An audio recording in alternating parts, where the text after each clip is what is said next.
Very chiquito. Okay.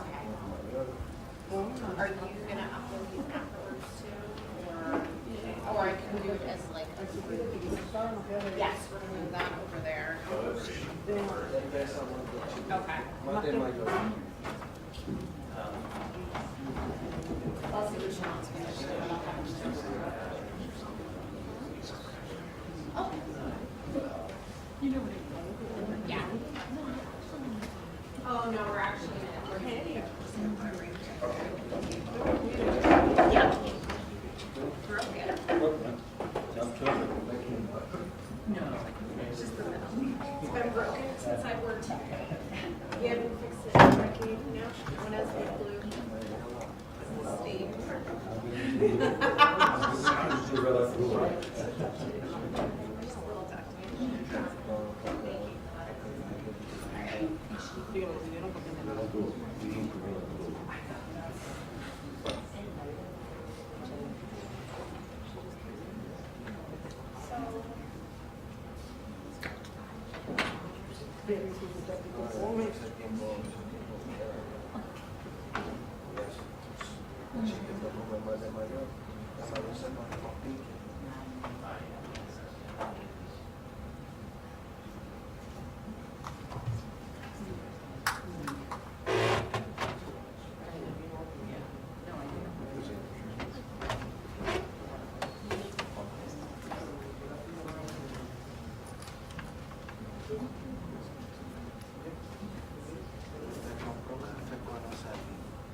They're not in here anymore. Yeah, that's the reference. So the hearing impaired equipment, but they tell you when it works. Yeah, so. How you doing? Just a good place to stand? Let's see. If I'm... He'll go there. Yeah. I don't know which would be easier. Probably this. Well, I'll go on this side. It's not on yet, so that may be all. I mean,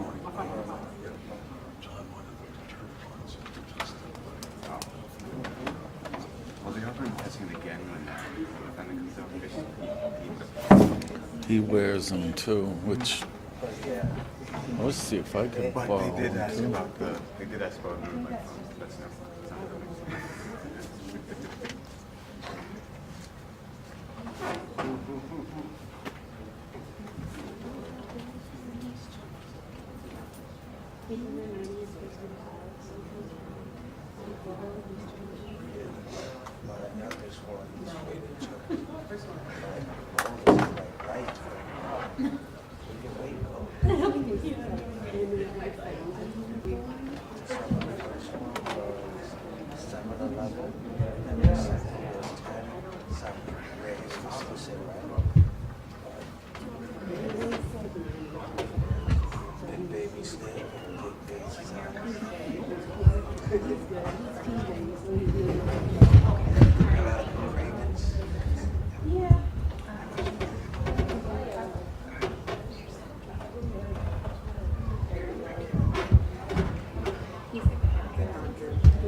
Checked his file for the hell of it. He's like 50 to life. He's gonna get 50 to life.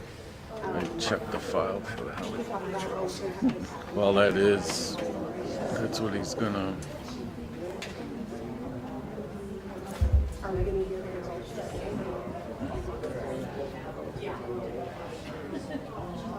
We did. I never got my name on that. The doctor that remember you and your mom came in and talked to her, she turned on and then she went in with the big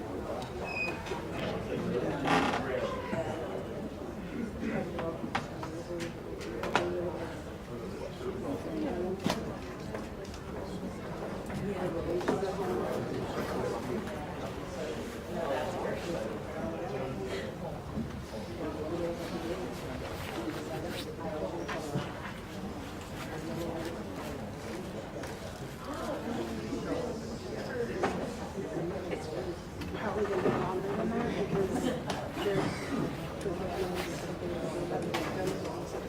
and it depends on how many people.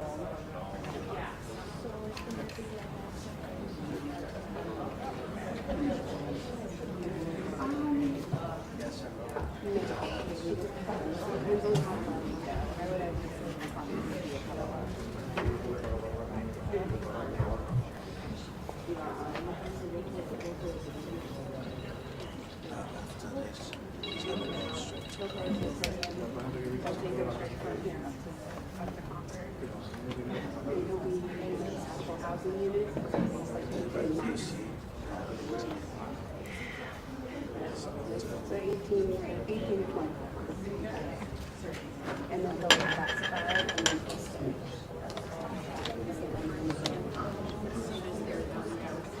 So you guys aren't going to be able to see them in person.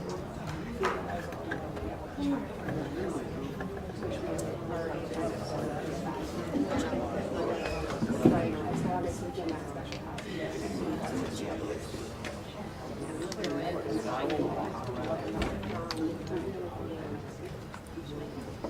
once he does get classified,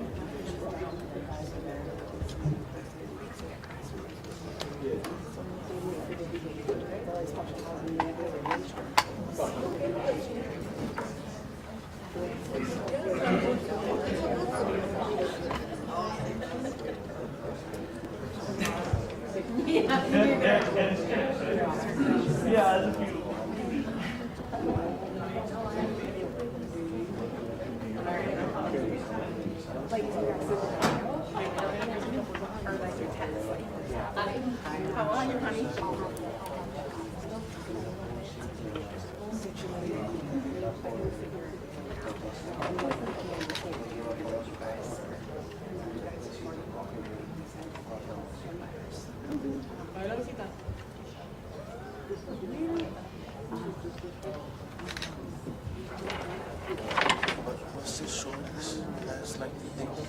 Not 24 months. No, at least 18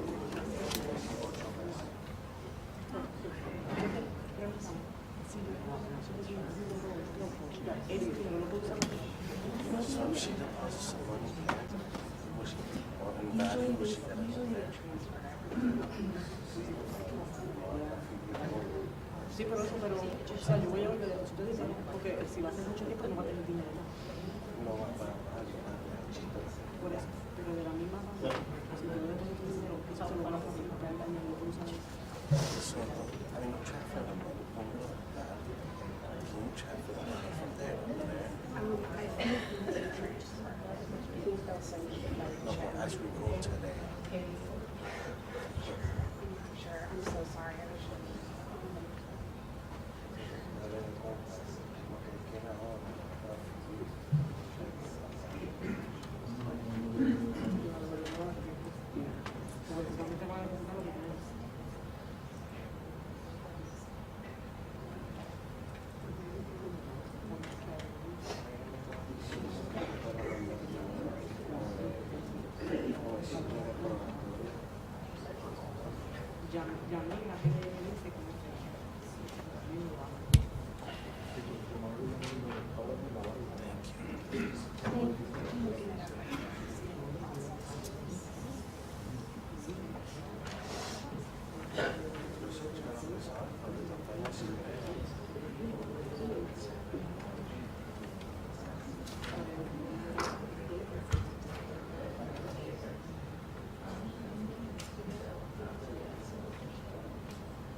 Now, whoever talks is Nicole.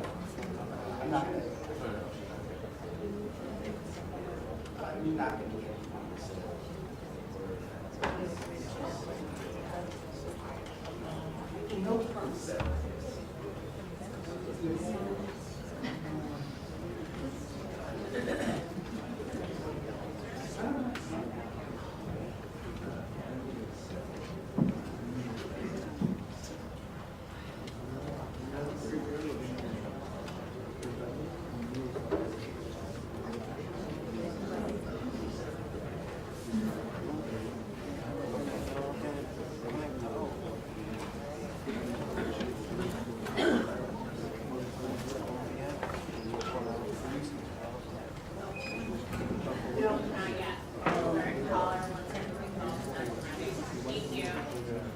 And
I'll load it after, yeah. Well, do we not have much at all? No, it's not nothing. Oh, okay. Yeah, that makes sense.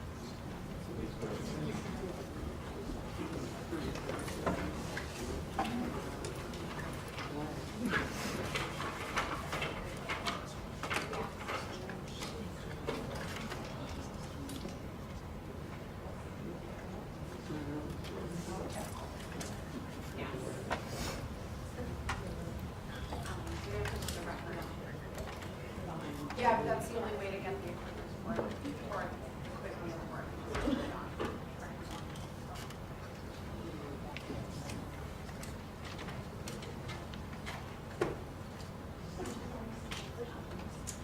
We gotta plug something over here. We fixed it after this trial. We had them come in and redo audio here, so it shouldn't be. Does he have it on? I said that.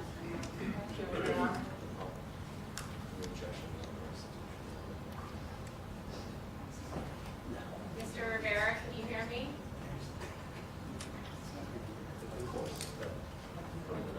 Can you hear okay?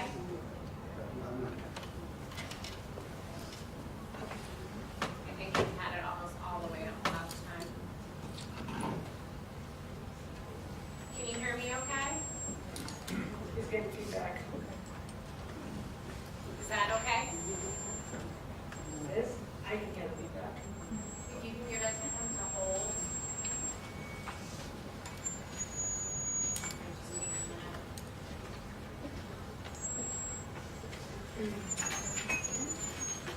Colette, if you want to unplug the microphone. Yes.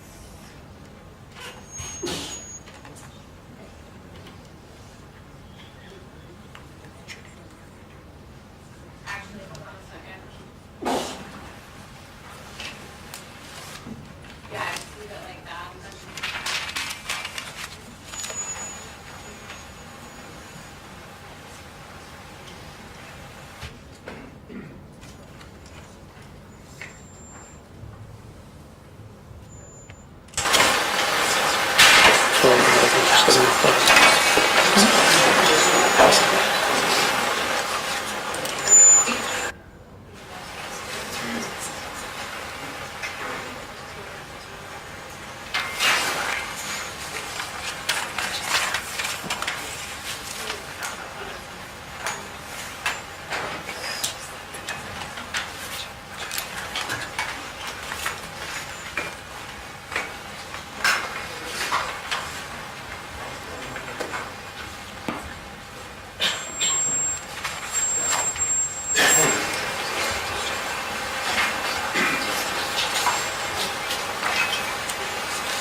We're getting a lot of feedback. Paulette, can you take it out back and then bring it back in? And leave it on the whole time?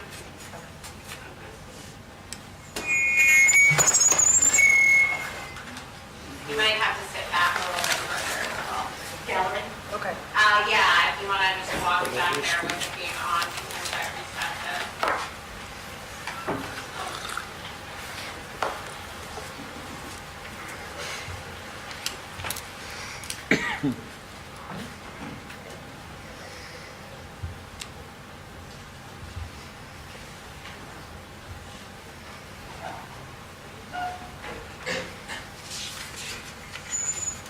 Yeah, I think we're just gonna have to unplug the microphone to that table.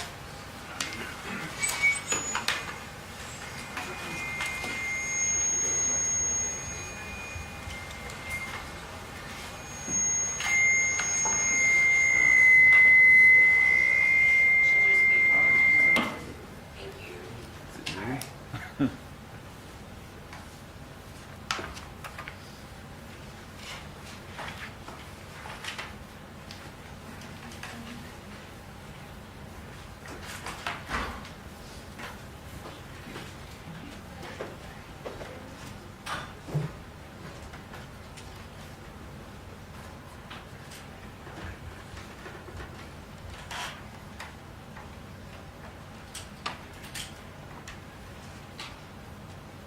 Testing, testing.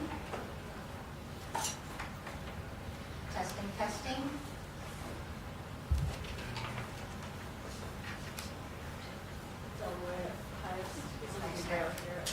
Testing, testing. 1, 2, 3. Can you hear me, Mr. Rivera? Can you hear me, Mr. Rivera? Testing, testing.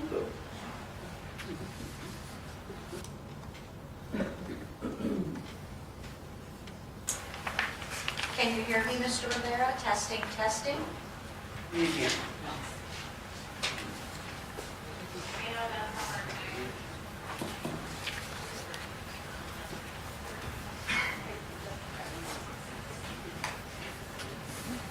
But that's what I was trying to remember. I thought.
try giving you make one.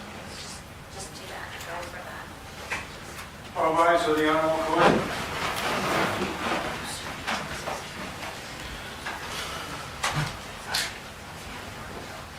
You may be seated.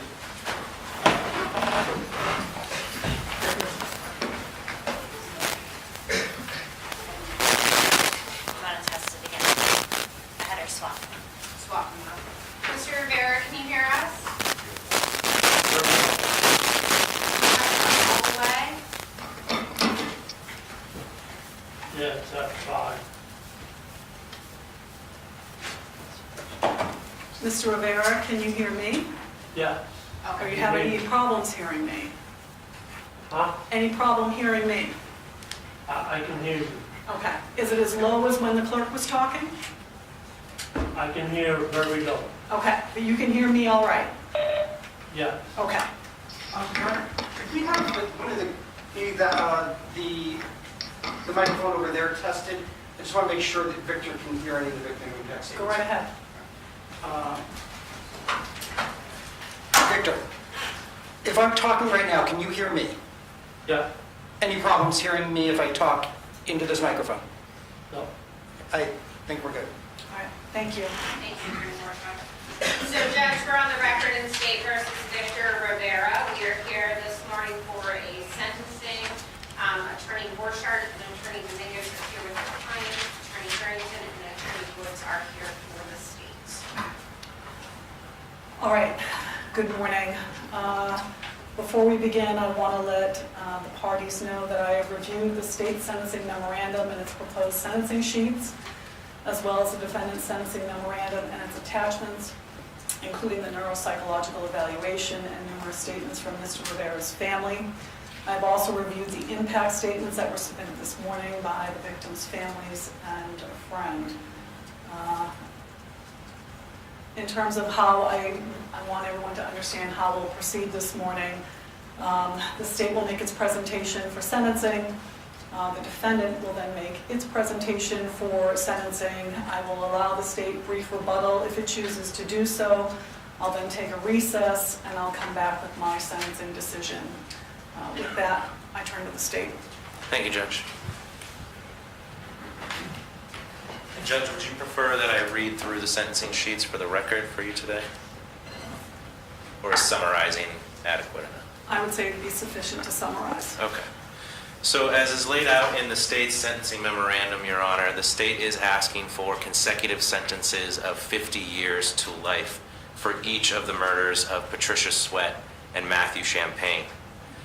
530 days ago, Your Honor, on August 29th, 2023, driven by rage at seeing Patricia Swett, his former intimate partner, and Matthew Champagne, his friend, together, the defendant chose over and over again, as the court knows, to pull the trigger of his .40 caliber pistol 7 times. The court knows from hearing the evidence in this case that this was not an accidental slip of the defendant's finger on the trigger, but rather it was a knowing choice, with every bullet that he sent tearing through Trisha and Matt's bodies. A knowing choice to fire and take the lives of his ex and his friend, the man that she chose after him. All for them having the audacity to live, finally, to live their lives, to join their friends at Slade's Food and Spirits, and to be happy together as a couple in public for the first time. As the court listens to arguments today, Your Honor, it's crucial that you keep in mind and appreciate this case for exactly what it is, and that is an extreme act of domestic violence that resulted in 2 lives being brutally ripped away from their families and their friends. All because the defendant's feelings were hurt, because he felt insulted or betrayed. And he just could not allow Trisha and Matt to continue living for that. So with that in mind, Your Honor, as the court knows, you need to consider the goals of sentencing, rehabilitation, punishment, and deterrence. I won't go through every point that's made in our memorandum to the court, but I do think that there are a few points worth emphasizing for you today. With regards to rehabilitation, there's no evidence in this case indicating that a rehabilitative aspect in sentencing is necessary. This was not a crime or crimes motivated by addiction or mental health, Your Honor. So that leaves for the court to consider punishment and deterrence. And given the circumstances, both are hugely crucial as the court reaches its decision today. First, with regard to punishment. To appropriately meet this goal of sentencing, Judge, the court must look at several aggravating factors supporting a severe punishment. There's the brutality of these murders, the defendant's lack of remorse to this point, the defendant's attempts to blame his victims, to claim that he is the real victim of these circumstances. And that was seen in both his defense at trial and the results of that evaluation referenced in his memorandum to the court. First, there's the brutality of these crimes, Your Honor. The court heard the facts of this case at trial. You saw the video several times throughout that trial of the defendant murdering Tricia and Matt. You know that the defendant, in essence, ambushed his victims. He pulled his pistol from his waistband abruptly with no warning, and he immediately shot Tricia in the face, sending her collapsing to the ground. He then opened fire on Matt, shooting him in the back while he was defenseless. And then there are the number of shots fired. 3 shots into Tricia, 4 shots into Matt. Again, illustrating the defendant's decision over and over again to shoot and to kill. And the defendant knew what he was doing, Your Honor. As he testified right here before you in trial, he knew that when he pulled the trigger of that gun, that the bullet that came out of it was capable of killing whoever he was pointing it at. Third, Your Honor, illustrating the defendant's brutality in these murders was the defendant's return to Tricia after already shooting her in the face, clearly killing her with that 1 shot. The defendant made the abhorrent decision to return to Tricia's body as she lay bleeding on the ground, to return to her after he had already killed Matt, and then he fired 2 more shots at her in the neck and chest. Lastly, the defendant made no calls to 911, no calls for help from anyone nearby. He simply walked away from Tricia and Matt's bleeding bodies and left them in that parking lot. And that leads me to my next point, the next factor warranting a severe punishment in this case, and that is the defendant's lack of remorse. Not once, even as he sat here in that chair, Your Honor, admitting to shooting and killing Matt and Tricia, admitting that he knew what he was doing with that pistol, that he knew it would kill them when he fired. And not once in his memorandum to the court asking for leniency did the defendant ever express an ounce of remorse or sorrow. It is clear from this memo that he does feel sorry, and he wants the court to feel sorry, but not for his victims, only for himself. Your Honor, I have to object. I didn't include a statement of Victor's in that memorandum because he gets to speak at this hearing. Attorney Woods, how do you respond to that? The court can read the memo. This is an interpretation, a fair interpretation of what that memo is and what it's trying to accomplish, the message it's trying to send to the court, Your Honor. And the court can consider it as it wishes. I don't want my decision to give Victor the chance to speak directly to this court and not put a statement in the memorandum to be held against him. That's what the state's arguing. I want to make sure that you're not going to do that, Your Honor. That's just not the problem. He has a chance to speak, and he'll speak. But don't judge my memorandum and my tactics in writing that as an aggravating factor against Victor. I will consider it for the state's asserted purpose, that it is essentially the state's interpretation of the tenor of that memorandum. Thank you, Judge. The point being, Your Honor, that the defendant's callousness and his indifference to the value of Tricia and Matt's lives that he's displayed to this point deserves no leniency from this court. Lastly, Your Honor, in supporting a severe punishment is the defendant's shifting of blame. From the start of the trial in this case and now through his memo, the defendant has only ever tried to portray himself as the true victim in this case of these circumstances. And as he testified, it's all based on something that he thought he saw months or even a year before these murders. Nothing more specific than that.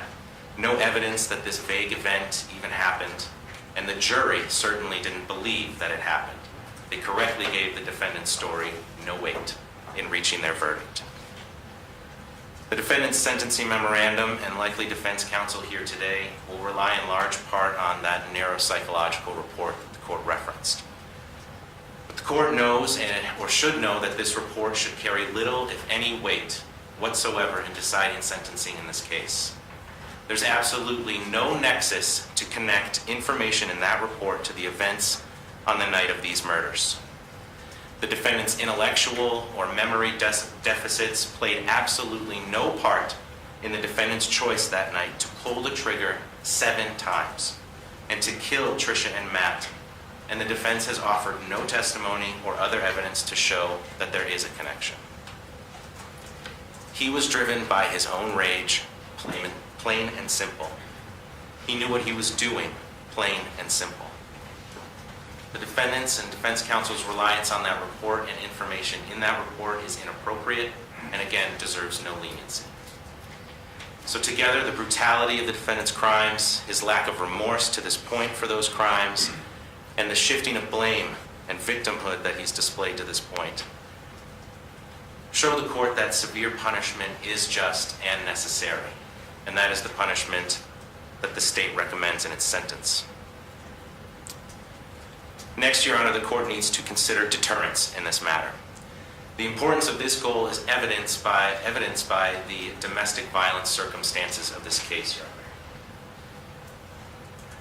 Honor. In light of that, a clear message must be sent through this sentence that intimate partners should feel no pressure to remain in a relationship that they want to leave, no matter the reason, for fear of such extreme acts of violence being committed against them. While there was no evidence that the defendant objected at the time to Tricia breaking up with him, what happened the night of August 29, 2023 made clear that the defendant felt some form of ownership over Tricia, and that Tricia moving on and choosing another partner was unacceptable to him, and he would not let it continue. To show that behavior, to show that attitude, any sense of leniency would be a miscarriage of justice, Your Honor, and it would send the wrong message. It would send a dangerous message to would-be abusers and their victims throughout this state that abusers deserve leniency. The citizens of this state deserve to feel safe, to feel freedom when they make decisions about their relationships. And the sentence in this case should send that message. Tricia and Matt deserved that. They should have felt safe to be open with their relationship with their friends and the family they knew at Slade's, the family they made for themselves there. The defendant's actions show why they tragically may have been right to show caution. In light of those circumstances, Your Honor, and in consideration of deterrence, again, a just and necessary sentence is what the state has recommended. At this time, Your Honor, members of Tricia and Matt's families, as well as a friend from Slade's Food and Spirits, would like to make statements to the court. I'll introduce them and spell their names so they can do so. Thank you. So first we have Kylie Champagne. This is Matt Champagne's daughter. KYLECHAMPAGN.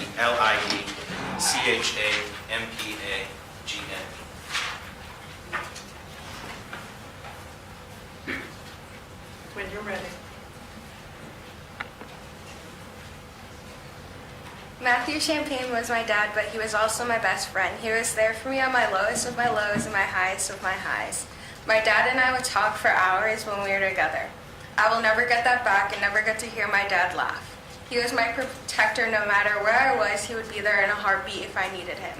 My dad was my favorite person to be around. Being able to be held in his arms and feel the comfort of my dad gave me all the relief in the world. Seeing my parents grow up together and have all their firsts, such as first date, first house, first child, but there will never be a first for my parents to be grandparents together. All he ever talked about was how he would like to be a granddad to Bubba and our kids. How excited he was for Bubba and I to start a life and to see what we would do no matter what it was. My dad would always be by our side. I will never get the privilege of my dad walking me down the aisle or seeing his face light up when I tell him something exciting about my life. never being able to hold his hand. I am his tweet and I will always be his tweet. My dad loved us more than words can describe. He talked about us tremendously to everyone. He loved to interact with people. He was so joyful, caring, make you laugh on your worst day, light up the room, and would offer the shirt off his back for anyone who needed help. My dad was everything to me. He would always make an adventure out of everything, no matter what. Where my dad and I were, we were going to make the best out of it. He would take us camping and we would spend hours fooling around at the campsite, walking on the beach, staying up for hours to watch the sunset and sunrise. Sunsets were his favorite, but he will never get to see another sunset. He now gets to create sunsets and sunrises for me to show how beautiful he is in the sky. I will never get to hug my dad and have him rub his scruff face all over me and make me giggle. My dad's biggest achievement were his kids, but because of Victor and his heinous acts, my dad will never see me graduate, never see me fulfill my dream, and he always encouraged me to chase after. My dad was my rock when I felt all alone. I know I could call my dad and he would do anything and everything to cheer me up and make me laugh. Victor, you took one of the most important person out of my life, and to you it means nothing, but to me it means everything. A daughter and a son growing up without a dad is okay with you because you let your anger control your actions. It's demonic behavior. You took two amazing people out of this world for what? So you can feel a sense of relief by not seeing Trish and Matt together as childish. My dad was your friend. He cared for you, and so did Trish, but clearly you didn't care for a friendship. You only looked out for yourself.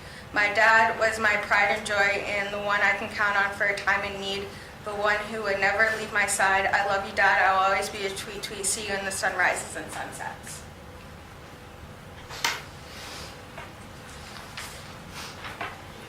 Next is Tyler Champagne, Tyler. This is Matt's son.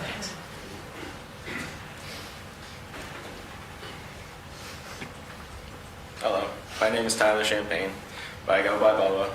My dad would always call me Bud, and I hated it, but I would do anything to have him call me Bud one last time.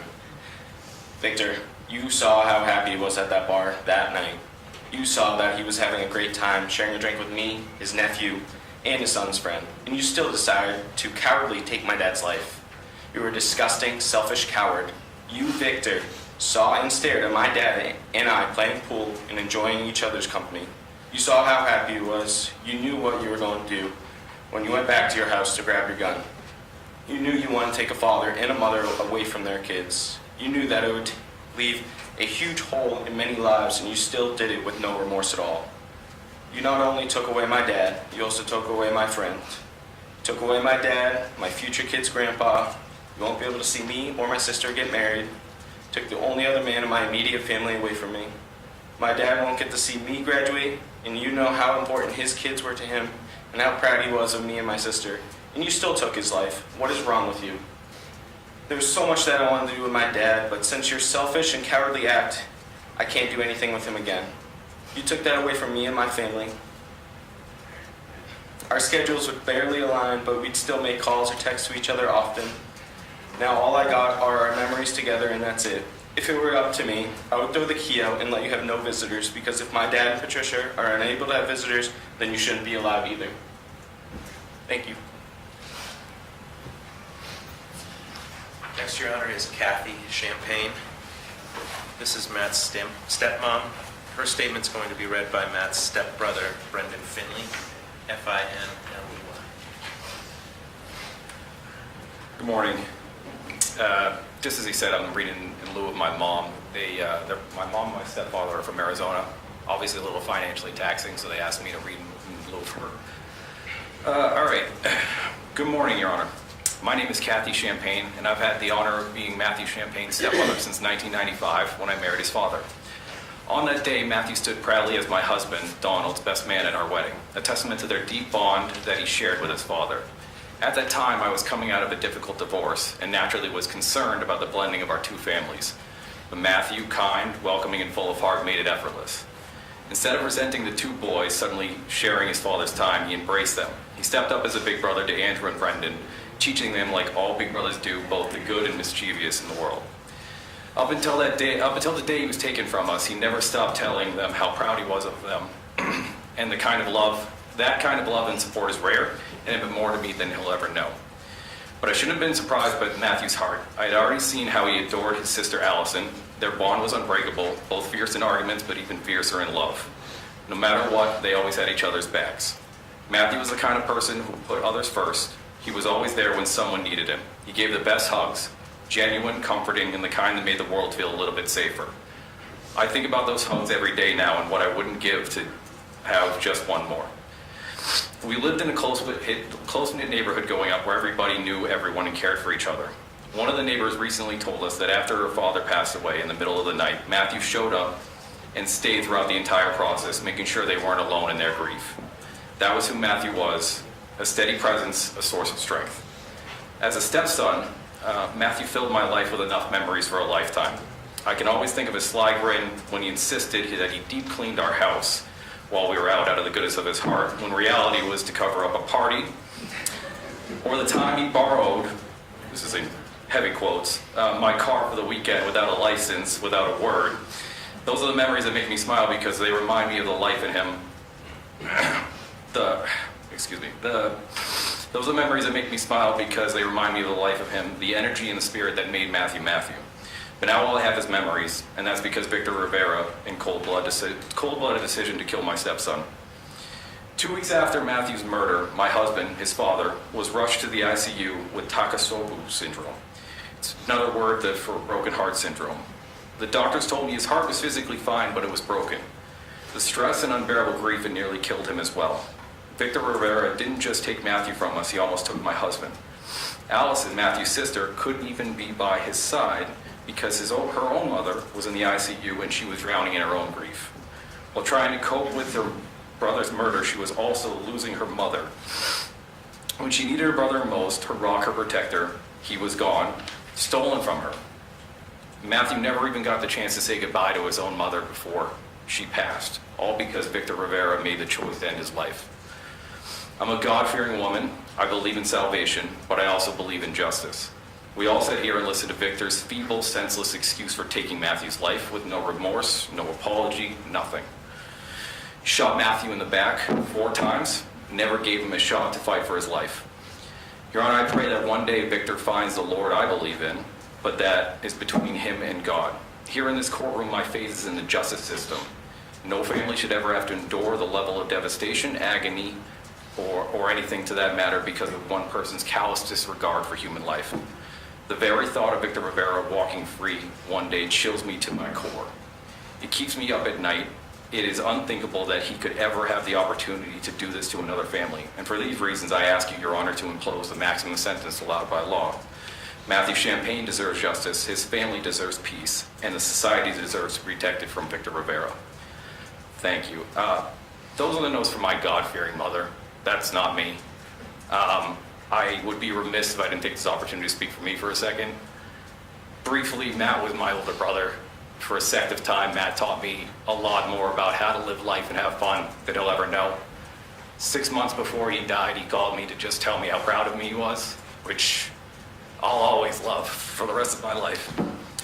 I had never felt the level of anger I felt sitting here than when I had to hear about this man shoot my brother in the back. Like, I just don't understand how a person could do that, let alone a friend. There is no world that this man deserves to see the light of day, so please, please, please throw the absolute book at this guy. Thank you. I took all of it. Next, Judge, is a statement by Alison Champagne, Matt's sister. It's Alicen, and that'll be read by victim witness advocate Cerulo, C-E-R. Good morning, Your Honor. I thank you for the opportunity to share how the murder of my brother, Matthew Champagne, has impacted my life. I've struggled to find the words that fully express the depth of my pain and the devastation his death has caused. For the past 15 months, I have been trying to make sense of the senseless act, but no words can describe the agony I live in every single day. I never thought I would be standing here forced to explain the impact of losing my only sibling, my best friend, to murder. Matt was not just my brother, he was my protector. He was my biggest supporter, my constant in this world. Every single day, we spoke without fail. He would drive through the night just to bring me flowers and balloons when I wanted a word at work. That's the kind of man he was. Selfless, thoughtful, always putting others before himself. And yet, here I stand speaking of him in the past tense because you took him from me, you, someone he once called a friend. The pain of Matt's death has rippled through my family, leaving nothing but devastation in its wake. My mother, consumed by grief, could not survive the heartbreak of losing her son. Her health declined so rapidly that she passed away soon after him. My father, overcome with anguish, suffered a heart attack that nearly claimed his life. In the span of just over a year, my family of 4 had been reduced to 2. You did not just take Matt, you shattered the very foundation of our family. I have watched the light disappear from my parents' eyes. The sparkle they once had when they looked at their children is now replaced with sorrow so deep it will never heal. And for what? Because Trisha chose Matt and not you? Because you could not handle the fact that she wanted to build a life with him? You not only took my brother's life, but hers as well. Yet in death, they remain together forever at peace, while you sit in a 10 by 10 cell, still breathing, still existing, still with the choices and opportunities you stole from them. As a direct result of Matt's murder, my life is unrecognizable. I have nightmares, I wake up in a panic, hearing his voice only to remember he is gone. I cannot sleep without medication. I suffer from anxiety so severe that I need medical treatment. I have been diagnosed with PTSD, a condition that will stay with me for the rest of my life. I have lost countless hours at work, struggling to function in a world that no longer makes sense. My family and I are broken in ways that can never be repaired. You have robbed us of more than just Matt. You have taken away the life we once knew, leaving behind nothing but pain and memories. For the last year and a half, you have forced us to relive this nightmare over and over again. You had every opportunity to confess, to take responsibility, and to show even an ounce of remorse, but instead, you dragged us through hearings, pretrials, and court dates, all while refusing to even show your face. While we have endured an unbearable grief, you have hidden as if the weight of your actions does not exist, but it does, and now you must face the consequences. Your Honor, I ask that you show no mercy. My brother and Trisha did not get mercy. They were not given a chance to plead for their lives. They were executed by someone they once knew, someone Matt had helped before because that was who he was, a helper, a friend, and a man who stood by people he cared about. But when it came time for you to return that loyalty, you repaid with that cruelty. I strongly believe that Victor must receive a maximum sentence that the law allows with no chance of early release. Anything less would be a failure of justice. My brother's death cannot be in vain. His life mattered. Patricia's life mattered. Our pain matters. My family will suffer the rest of our lives because what Victor did, he should never have the opportunity to walk free while he remains a prisoner of this grief. While we remain a prisoner of our grief. I have tried to be strong for my family, to hold us together as we navigate the unimaginable loss, but the truth is, I'm lost without my brother. My mind understands he's gone, but my heart refuses to accept it. The thought of never seeing him again, never hearing his voice, never feeling his presence is unbearable. I want my brother back, and no amount of begging, no amount of tears will bring him home. The only thing I can hope for now is justice. Your Honor, I ask you to hold Victor fully accountable for the lives he stole and the destruction he caused. My family has already lost so much. We will never get Matt back, but we will at least have peace in knowing that his killer will never again have a chance to take from another family what he took from ours. Thank you for your time. Next, Your Honor, is Donald Champagne. He is Matt's father.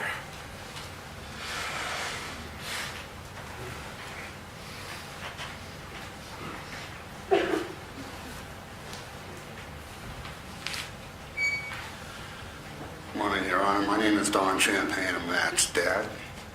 And first, I'd like to thank the jury and you also, Your Honor, the counsel for the speedy trial.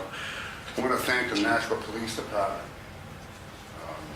You guys did an awesome job on getting Victor that night, and I greatly appreciate that. I want to thank Lisa and the staff of Slades for being friends and family and loving him the way you did. You've all done so much for Matt and his family, especially the fundraisers for Kyle, my grandson that died of an overdose. On early morning of September 30th, 2023, I was awakened by the Sheriff's Department informing me that I needed to call my daughter Alison.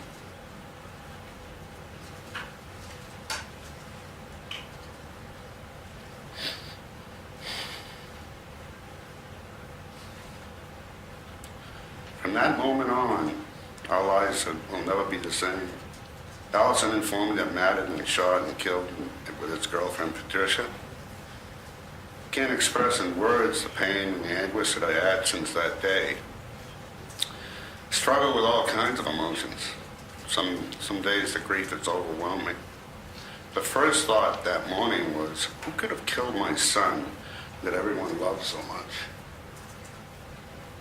I never heard anyone say anything negative about Matt. Grown men, construction workers, cried even when I told them about Matt. So many people loved him.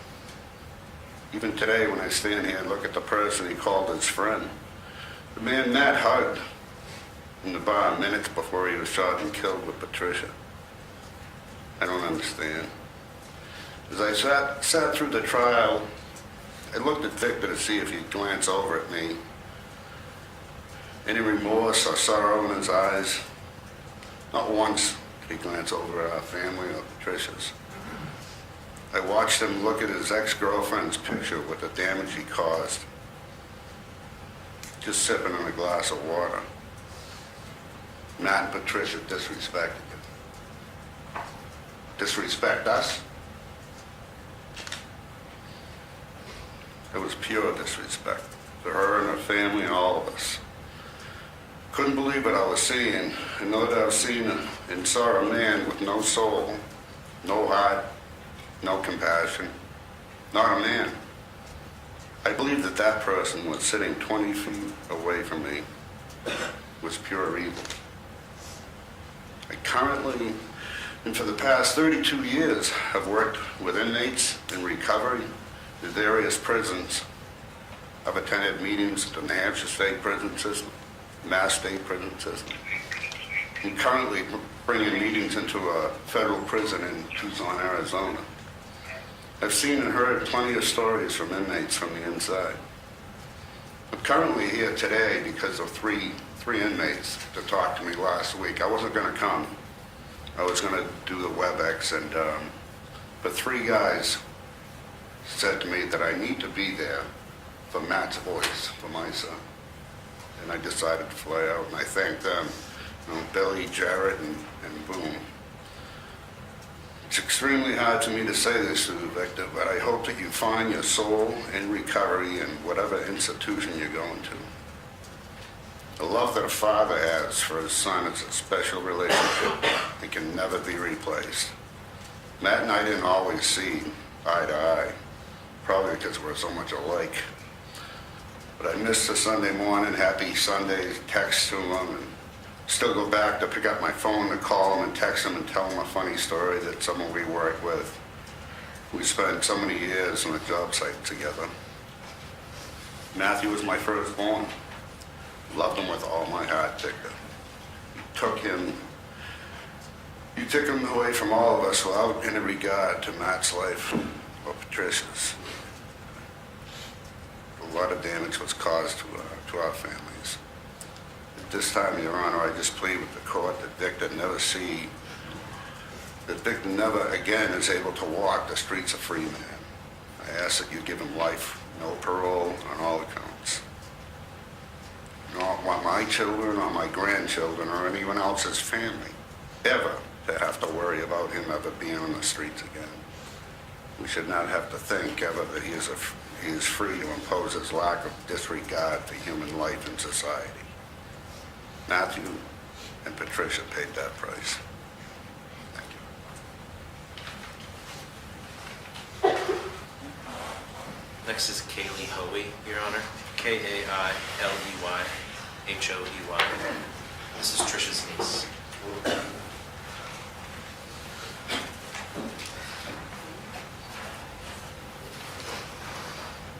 Hi.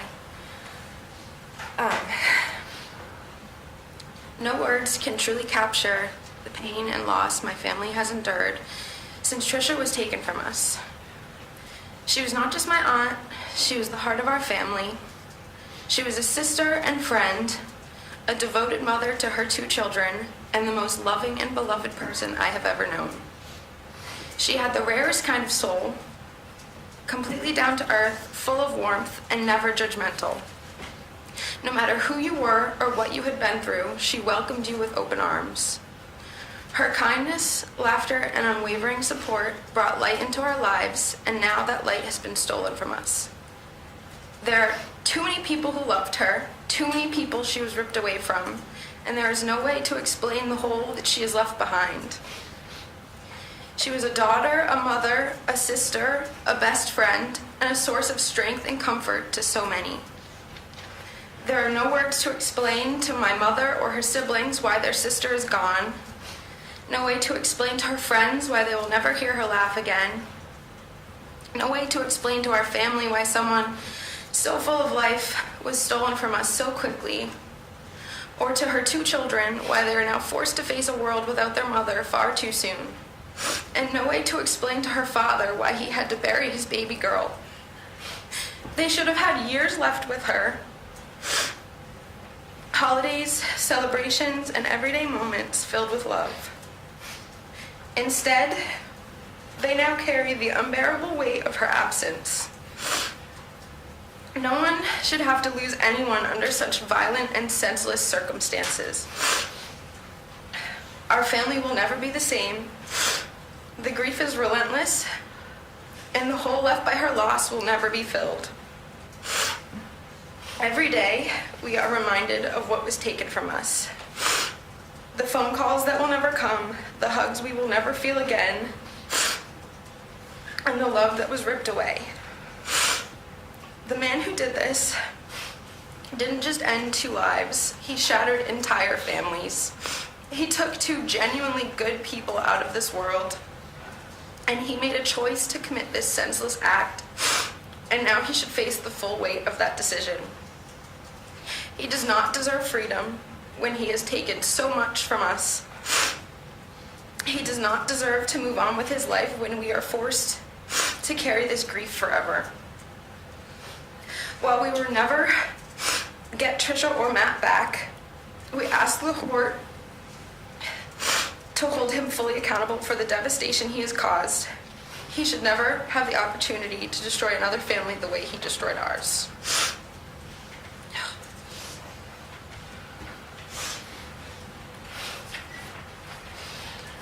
And lastly, Your Honor, is Nicole Weldy, Trisha's best friend, and as you heard at trial, a member of the family that Trisha and Matt had found at Slade's Food and Spirits.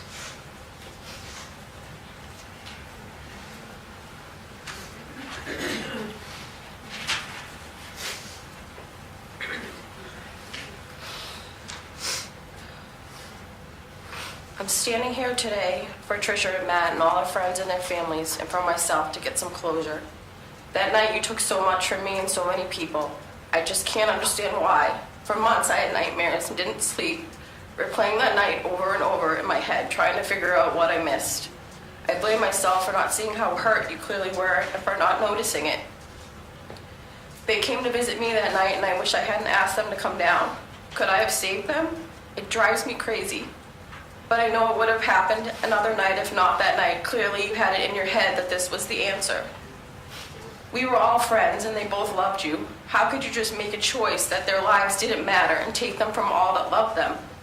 They both have children and families and so many friends that are left here feeling broken. They will never see their kids get married or see their grandbabies be born or any other adulthood moments in their kids' lives. You stole that from them and their children. Their parents and brother and sisters and kids can never hug them or talk to them again. A huge piece of me died with them that day. My life will never be the same. I'll never get to hear their voices, their laughs, sit and have long conversations and get advice from them. Both are their hugs that just made you happy and feel better. Their infectious smiles, their kindness, their thoughtfulness, their selfishness, and so many great memories that will never be made. They will live on through all of them that love them, but that's not enough. They should be here. Trisha had become my best friend over the past couple years, and we talked every day and we're always together. And Matt was also one of my best friends, and you took both of them from me. And you also died to me that day. Well, the person that I thought I knew died. I mourn all 3 of you. You're the most selfish person I have ever met, and what drives me crazy is that I can't understand how a person I call my friend and also loved could even commit such an awful, horrific thing. We've been friends for years. I trusted you. I felt safe around you and considered you one of my best friends. I don't think you realize how broken we all are. So much sadness, sorrow, guilt, regret, and anger that come from that night. You tore all our friends apart. Most can't understand or believe you did this. Some feel you're innocent, some are scared to even come back around, and some feel guilty. It's their fault. How could you do this? You know my Uncle Jim having dementia. He doesn't even remember that all happened. Boy, do I envy that some days.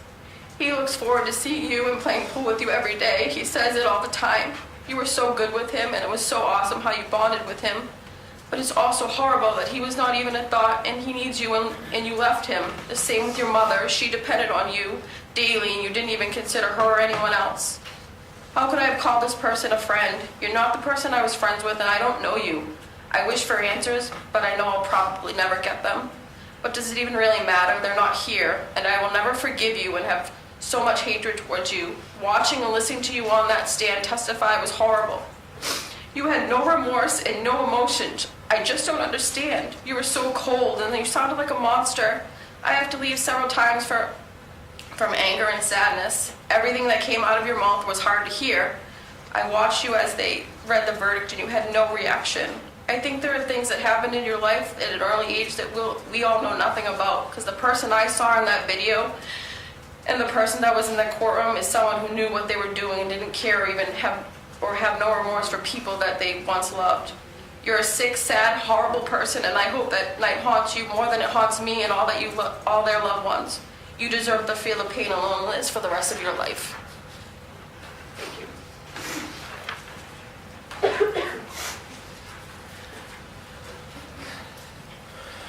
Your Honor, considering everything the state has discussed with you today, considering the very obvious, devastating effect that these crimes have had on those closest to Tricia and Matt, to meet the goals of sentencing, especially punishment and deterrence, which are of clear import in this case, the state's recommended sentence of 50 years to life each for the brutal murders of Tricia and Matt are the only sentences that are fair and just, and this case demands those sentences.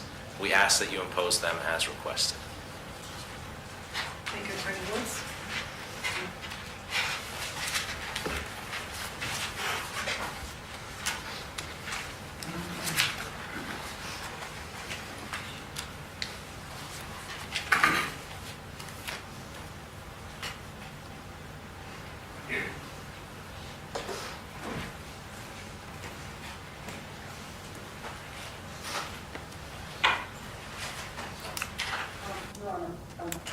I've tried to remember and to give you an idea of who Victor is. And I will say, in the last year and a half, I've spent a lot of time having to learn who he is. Victor Rivera is not, is a very, at first I thought he was a very private person. At first, my strong impression was that there are a lot of things he does not want to talk about. That includes his life, his feelings, everything about the normal background that I want to give you. Just he gave terse answers. I think I learned that that's not necessarily because he's private, but because of a lot of it's because of the low IQ. What we discovered when we had him tested, and some of it's just the life he grew up in and the way he's coped with life. So we've tried hard to reconstruct his childhood. The problem is all those records are gone. We really wanted his school records from the Bronx in the 1980s. They were gone. So we've had to reconstruct things, talking with Victor, his sister, and his mother. The picture it paints is what you would expect from the education of a person speaking English as a second language with a severely low IQ in the 1980s. The memories we have are him sort of eventually being put in the room with all the other kids with severe mental disabilities and just left there. We know he didn't graduate from high school. We don't know what it is that prompted him to drop out. We don't know much about a lot of that early childhood.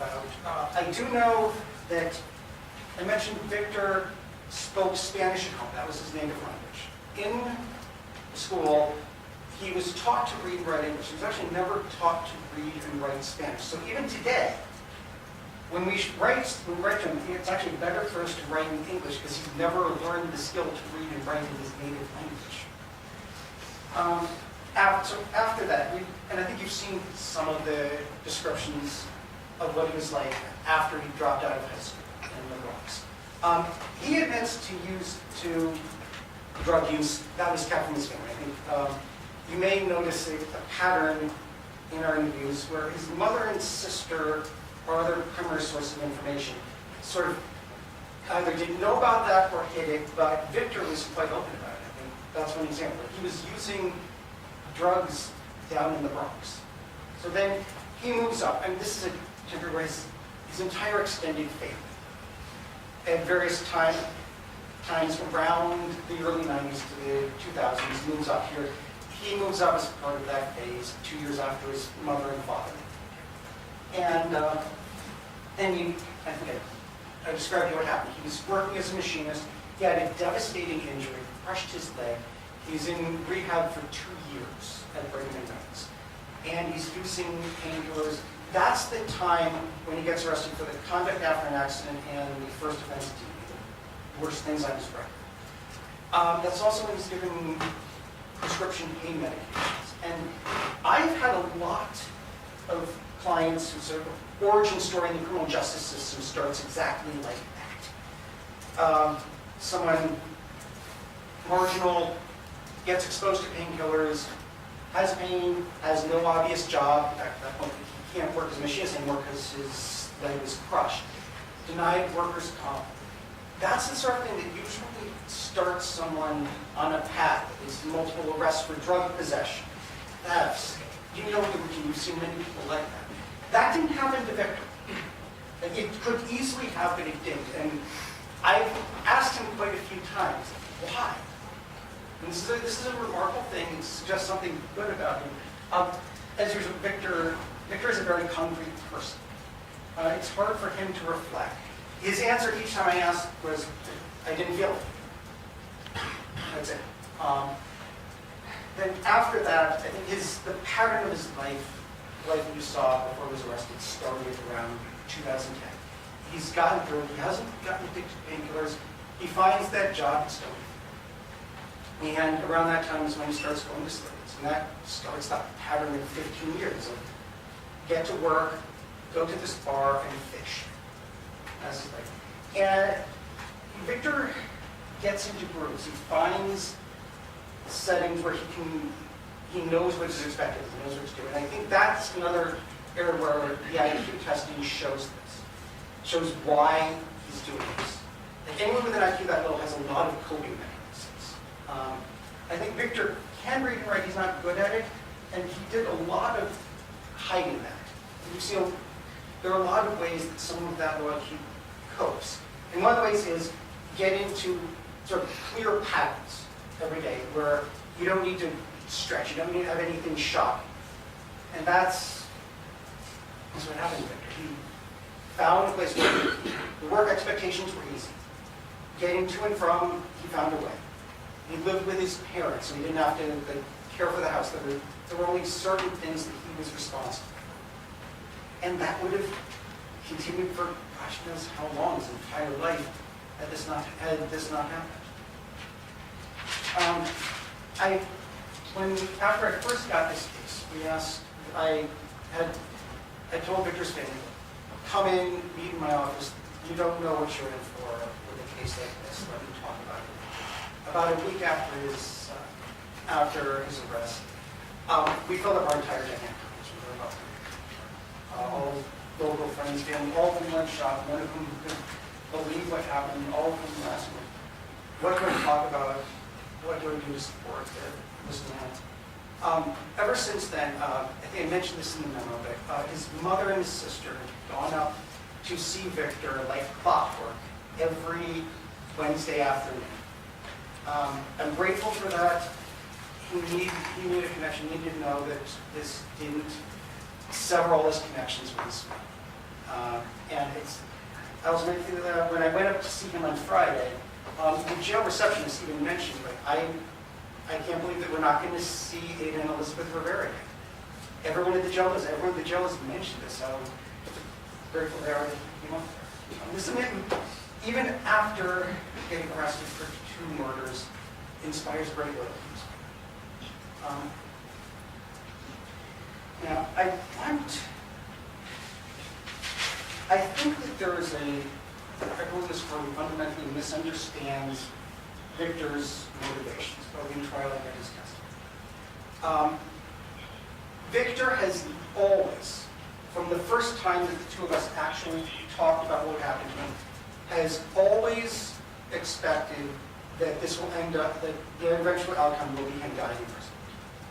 He's been quite clear about that to me several times. But the two of us have talked for dozens of hours.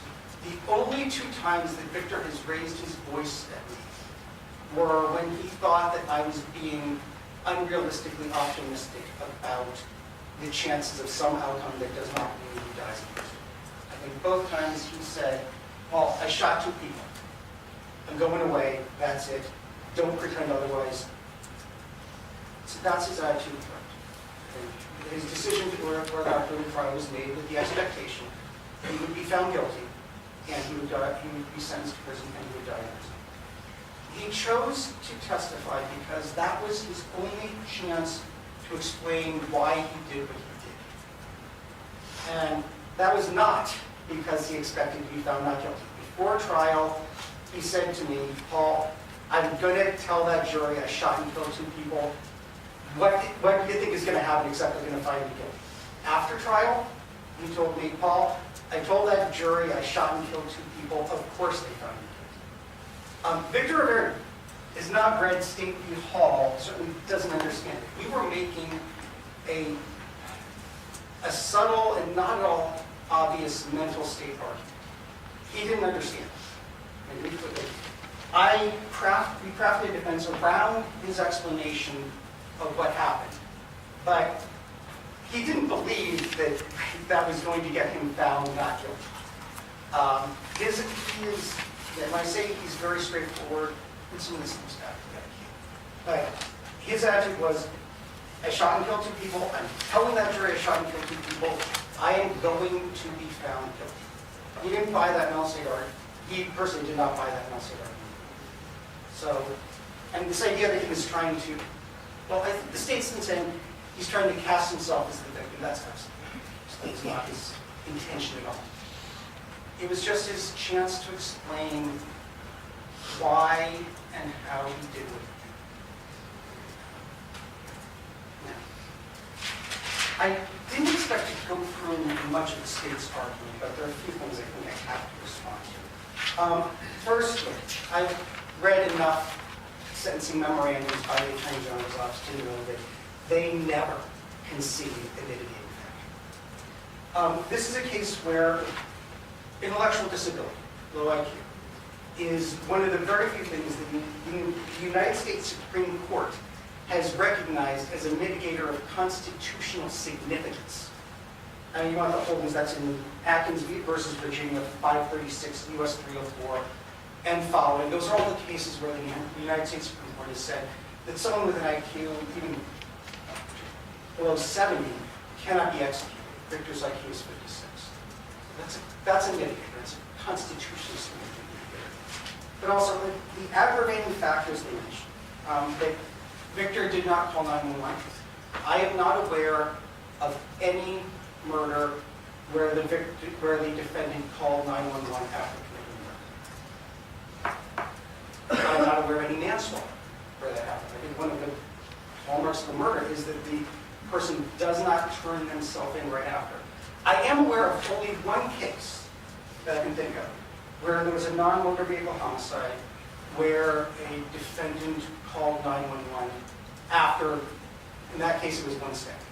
That was back in 2006. I had that case, even there the Attorney General's office did not consider her calling 911 right after was a mitigating factor. But that's a hallmark of what they're doing. They're taking features of every murder and claiming those are aggravating factors beyond the ordinary murder. For example, in Kylie, it's an aggravating factor that Victor used a gun. Every murder has violence. Lots of them are done with gunshots. The other ones that are done with stabbings, repeated stabbings, which certainly isn't mitigating compared to a gun. There are some cases where a person is beat to death. That's certainly not mitigating compared to using a gun. For example, Adam Montgomery murdered Tony Montgomery by beating her to death with his fists. That's certainly not mitigating compared to Victor using a gun. My point is, every murder has a means that kills someone. This use of a gun is not aggravating compared to other murders. Again, they walk rape, that's every murder. Actually, it's not every murder because quite a few of them have after a murder, the defendant does their best to hide what happened, falsifies evidence, tries to get rid of the murder weapon, tries to encourage other people to falsify evidence, testify the police falsely, create a false alibi. That didn't happen here. And you may remember I asked Victor why he didn't get rid of the gun. He doesn't have an idea. It still is mystifying. For the mystifying hour and a half between the murders and the arrest. I would love to explain that I can't because he just doesn't remember. But he didn't get rid of the gun, and he couldn't, and I still don't understand why. But I'm certainly not trying to hide what happened the way a lot of people charged with murder do. This idea that I think that if you give the sentence the state's asking for, Victor will be eligible for parole at 147 years old. The idea that only a sentence that gets him eligible for parole at 147 is necessary for deterrence and proper punishment is absurd. The idea that laying him out for parole when he's 147 but not 127 or 107 is foolish. Sometimes this focus on the length as a deterrent ignores the social science. Like if we were at John Jay Criminal Justice or any of the criminologists saying it, what deters is not length of sentence past a certain point, which you're already giving, but the certainty of punishment. I don't think there's anyone who is deterred who would say, I'm going to get 25 years for murder, that's acceptable, but if I get 35, that's not acceptable.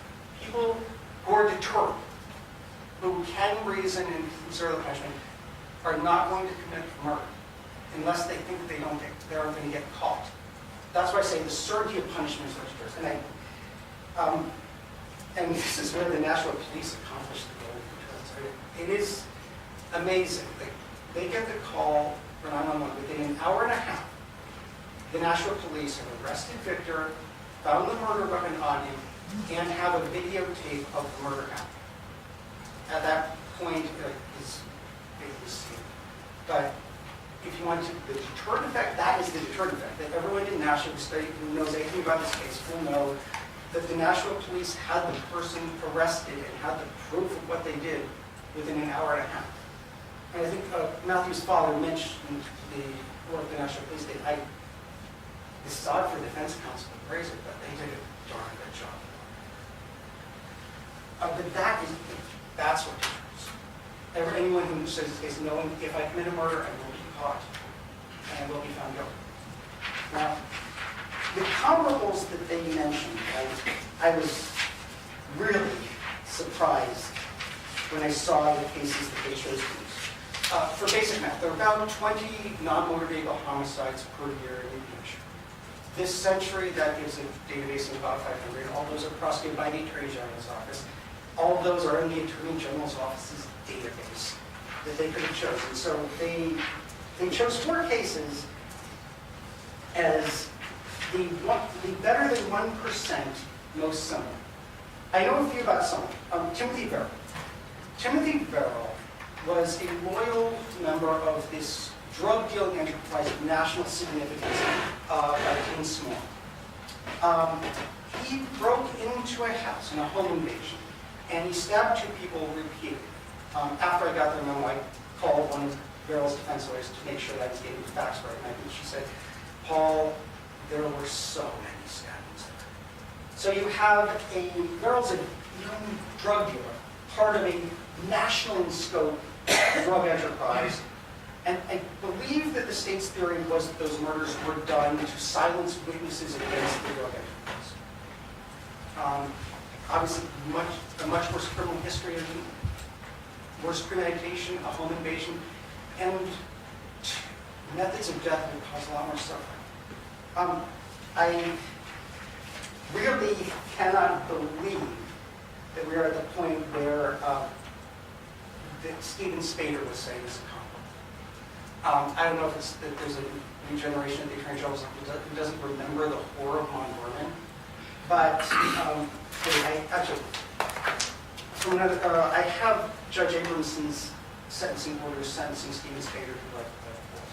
I think that the horror of that case, just quoting that, Steven Spader started a group called the Disciples of Destruction, with four people who he lured in with the and got them to talk into breaking homes and killing people, steal stuff. He talked about eating people and roasting people, using chloroform to render people unconscious.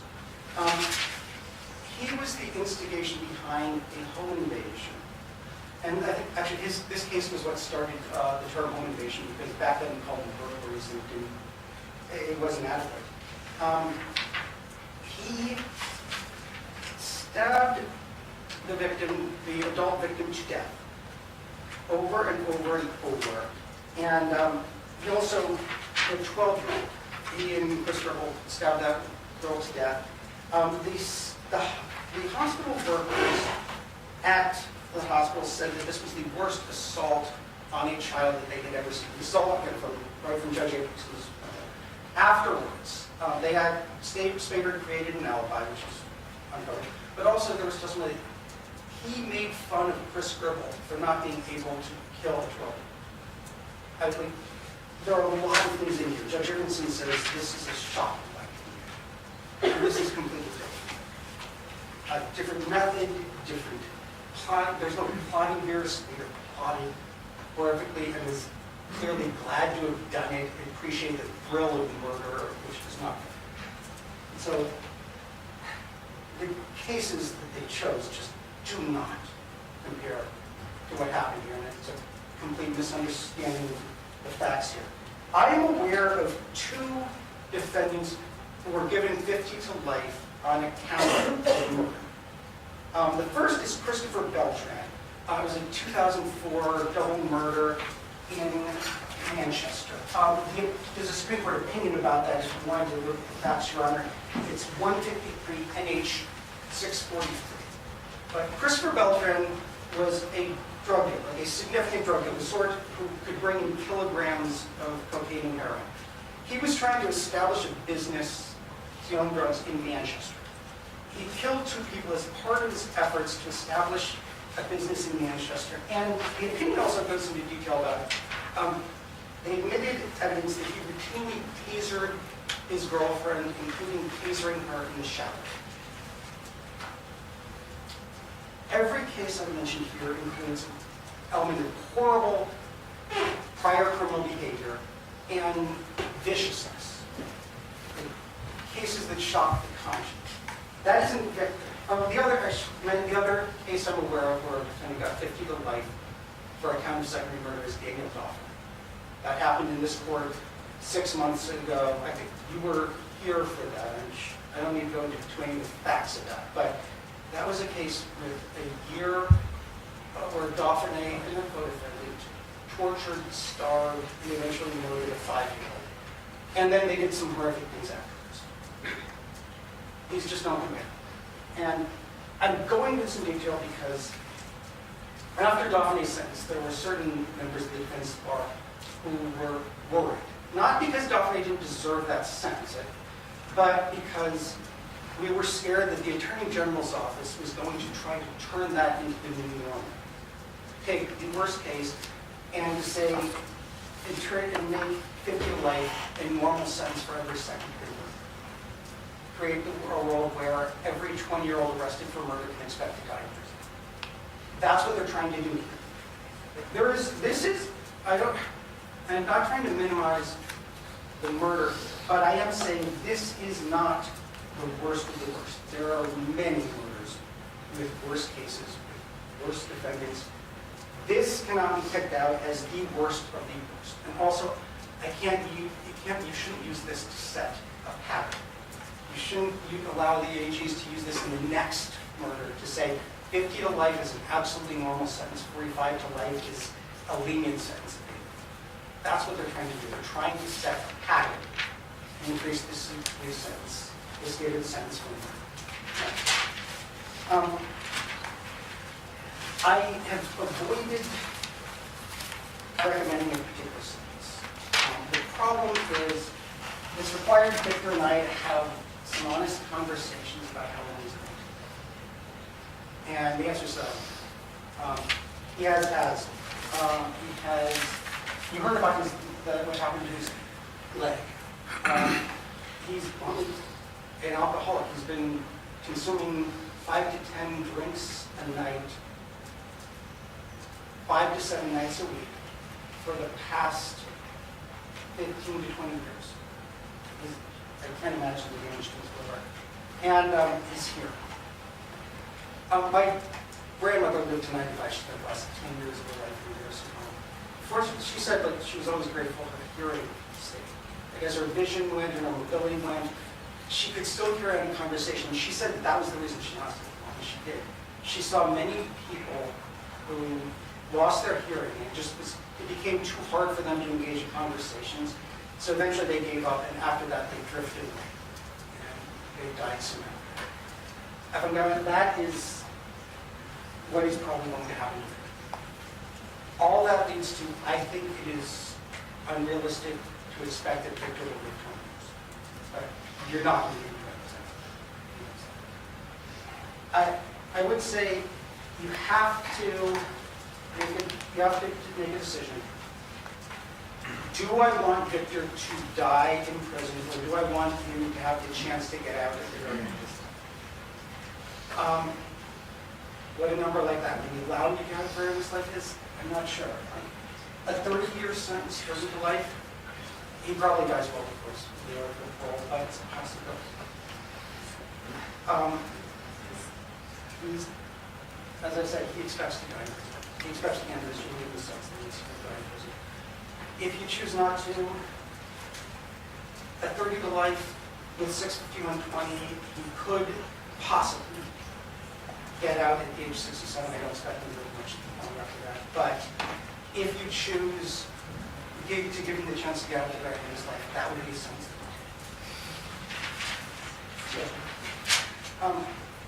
As I mentioned in my memo, I would try to explain why Victor did what he did. The immediate reasons are exactly what he said in his that he realized at that moment that Matthew and Patricia had been together back when he was doing, and something snapped in him. He can't explain why. But this is a man who never committed a violent act before he was age 47. And there have been times in his life when he was jealous. There have been times in his life when something angered him. Why this? In the bigger picture, why this thing why did this set him off? Why did it set him off to such a degree? I think part of it is given in those IQ tests. That I've said Victor is a creature of habit. Victor does not respond to shocks well. And I have always said that it is hard to get him to talk about his emotions. He just doesn't process emotions well. He certainly can't process complex emotions. So that's my best explanation for why this in particular is his intellectual limitations mean that he was confronted with a complex emotion, a very complex emotion. He could not process it, and that's what led to him shooting for Matthew and Patricia. I wish I had better, but that is the best that I can do. And I think, Victor, did you want to say something? Do you want to speak now?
I have an encyclopedia of things that I want to say, but I just don't know how.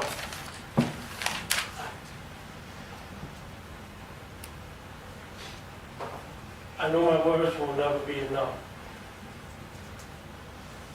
but I want to try. I want to apologize to Matt and Trish's family for my horrendous actions on September 29, 2023 that forever changed your family's lives. I want to apologize for my total disregard and heartlessness for the lives of Matt and Patricia. I'm sorry for the pain and suffering my actions caused. They were totally uncalled for, and I'm truly sorry. I wish I could take it all back. I know nothing I say can mend your broken hearts.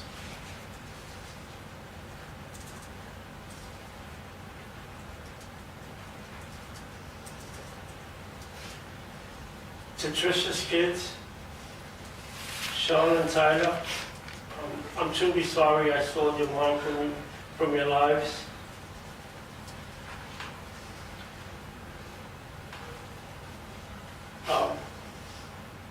From you both. I'm sorry I caused so much pain and heartache. To Matt's kids, Bubba and Kylie, I'm truly sorry that I took your dad's life from your lives. I'm sorry for the distress and heartache I caused. None of you in this situation deserve what I did to your lives. I'm ashamed for myself for the total disregard of their lives and your lives as well.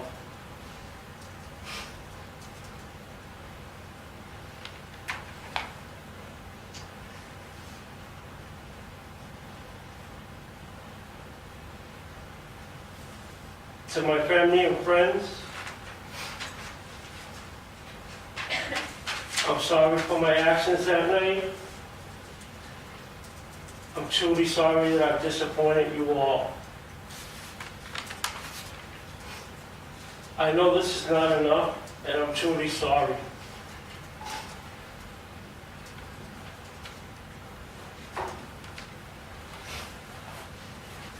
I'm sorry.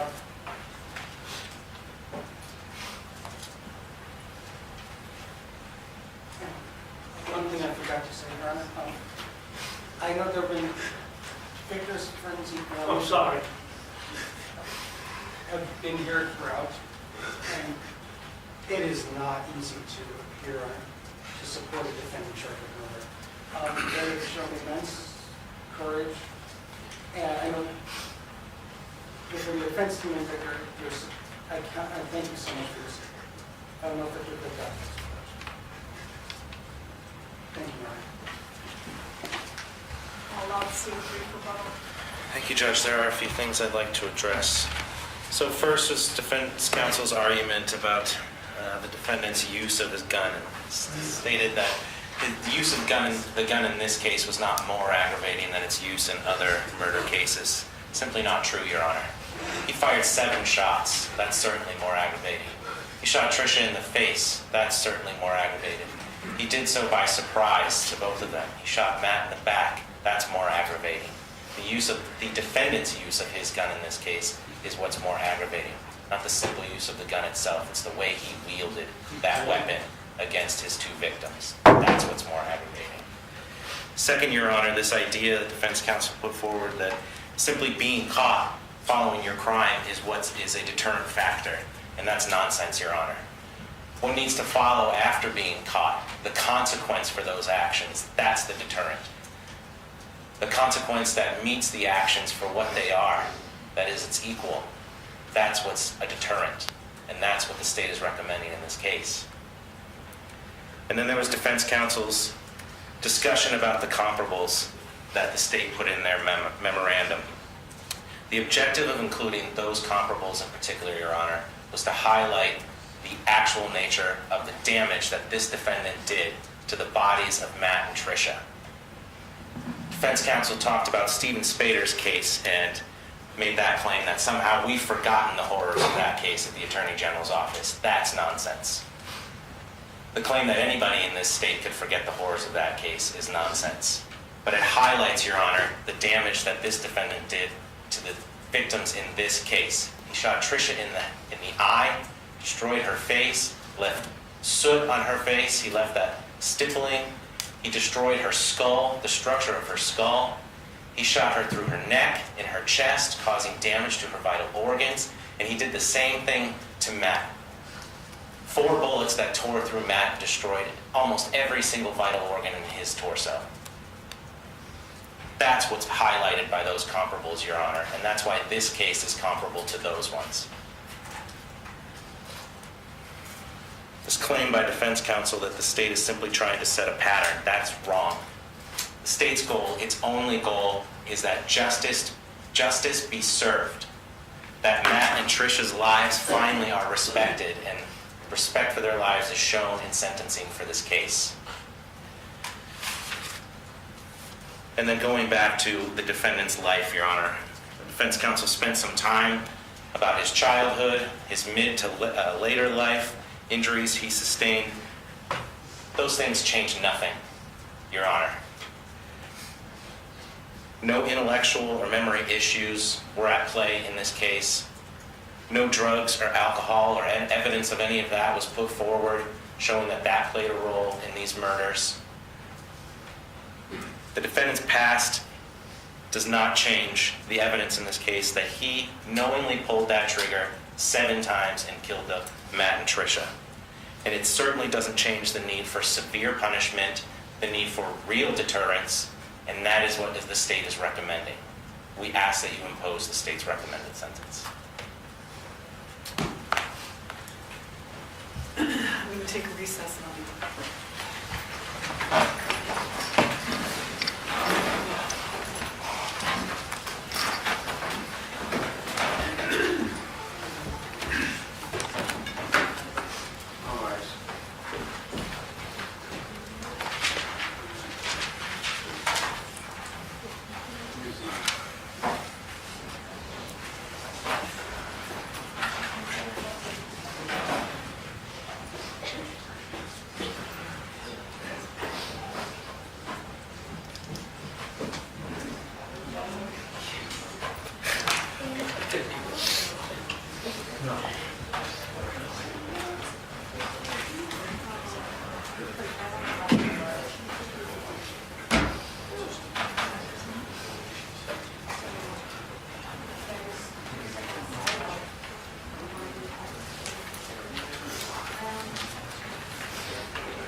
We're doing it through judges.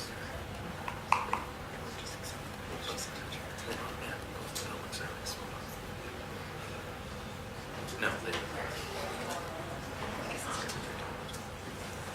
Not so good. So this is the second time that they've had to send us the questionnaire or whatever, because the first time they didn't get our dates correct. So now it's like,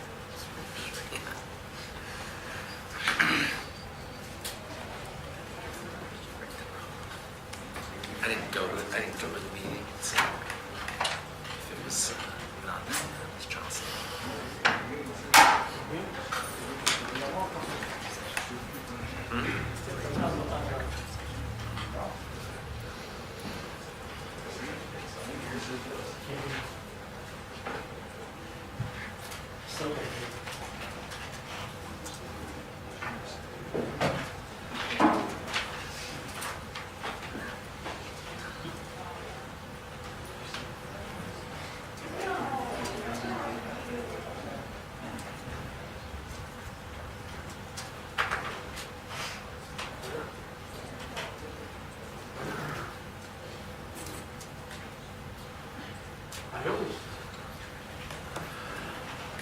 It's supposed to be April for a YDC case, but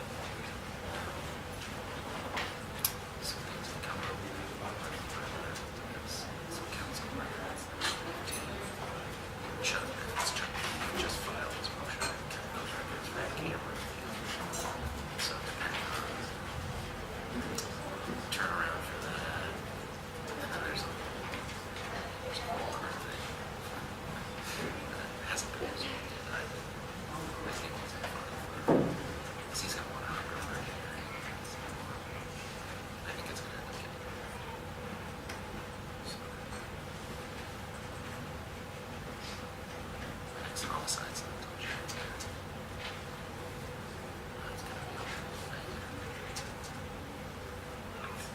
it's weird. Knife in his face and left him.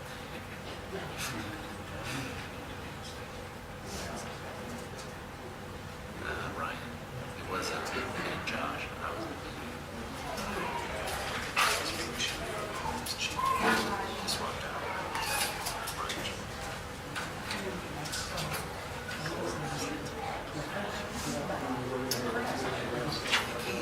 He kept like one or two.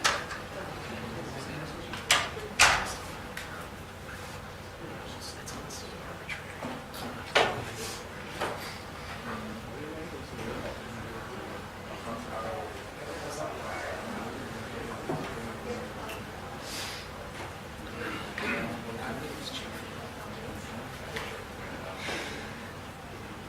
You'll be the last to know. Yeah, why would you? Why would they consult you? Like, hey, this person might be a good fit.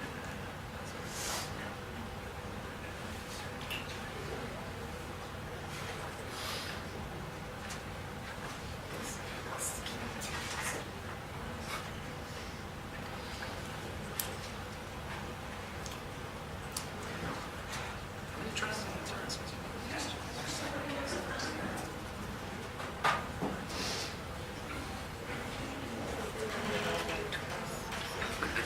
That counts. That totally counts. They can worse hands. I didn't say how many cases. I said try. That's fair. Especially that trial. As I say, that's why I gotta get to the categories. That trial part. Especially. You did some cool stuff on that trial.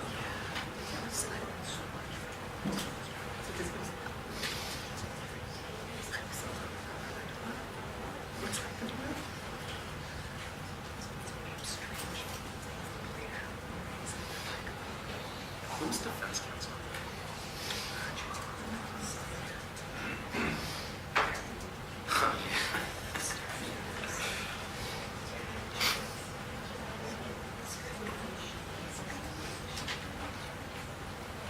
Never heard of him. Shit. St. Peter.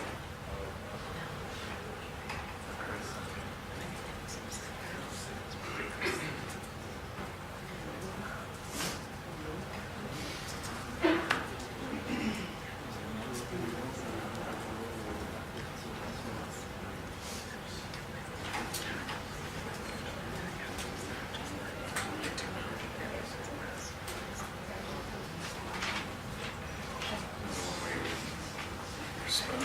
probably give it a trial too. Yes, exactly.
Because the witness who was with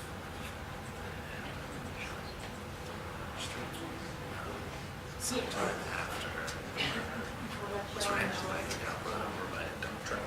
So he was a paraplegic in Sanford, someone with, and he couldn't drive. So, yeah, so he just, and so like Bianca was way up in Maine, just sitting in the room with the guy. And she had, or they were in the other, they were in a different room. So this,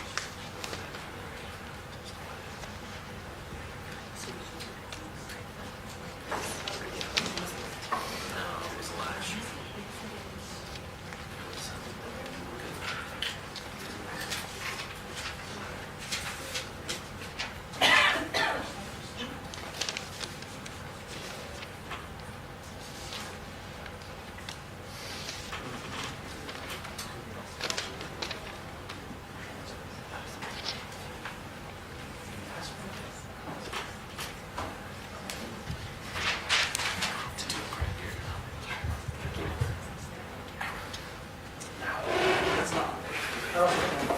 So oftentimes, I'll look.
the space for the grandkids. My brother is a stepbrother. He is, he's a which is just north of Boston.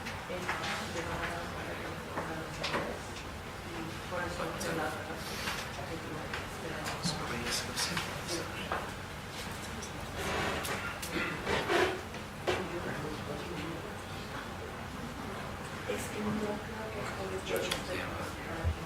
Big pool, tennis courts, summer. Yeah, everybody a ton of days where he wants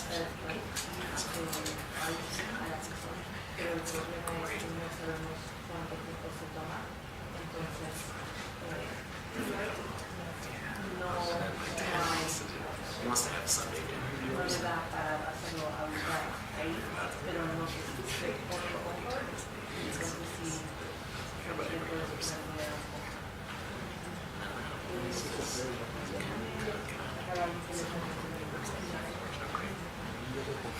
So anytime you barbecue, your house.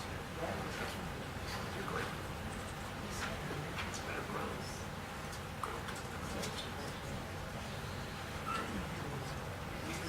It's like a ten years. What's that? It's good to have you. Yeah, my mom's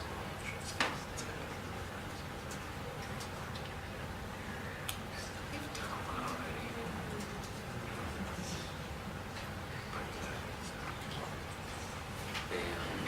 Their lease started at the beginning of this month, so they're able to kind of just move things up slowly.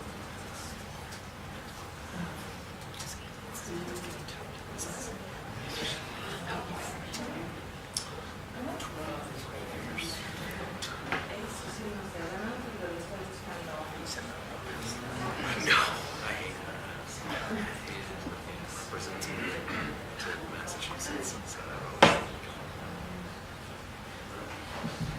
don't like the town, don't need it. Don't like it. I don't think I'll ever go to Massachusetts. Which is pretty wild.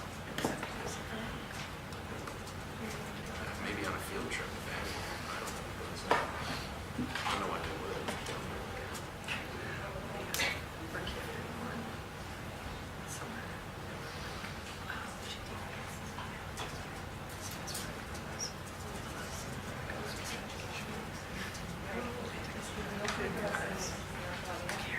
The coolest part about it, I took them there would be to point out where my band played some shows and the stage that was set up when I have run somebody's wedding. I'll take one out of my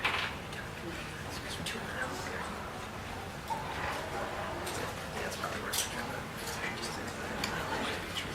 Probably quick set.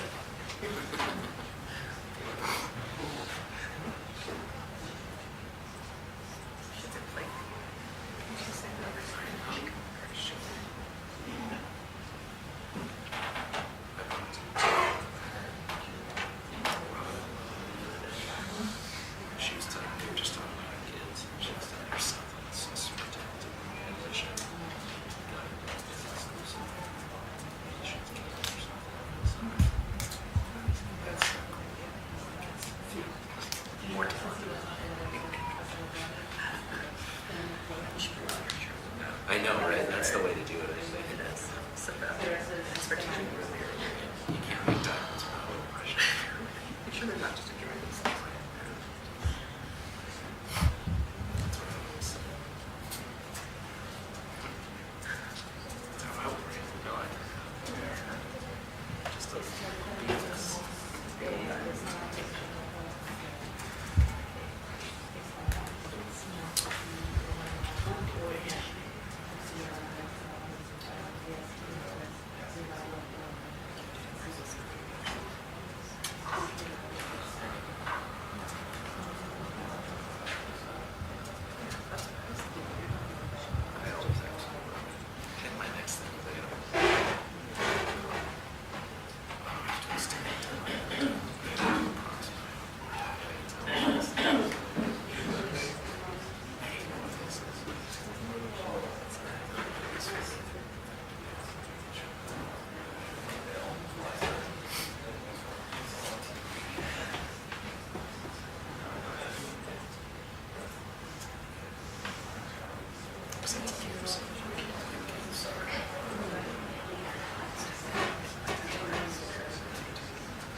This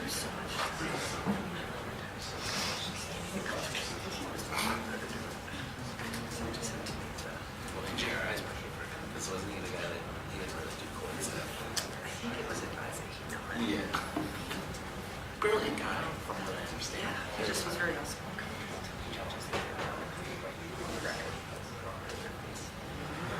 Not necessarily a so I think you're right. It's better to have him behind the scenes. Yeah, I was surprised. I tried to do something. And she could see. He was don't listen to her. She couldn't see her. Just introduced her. She had a call to her. He told us what we wanted to say about her. It's direct. She was good with it. Rock Davis came. I didn't know what.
All rise for the Honorable Court.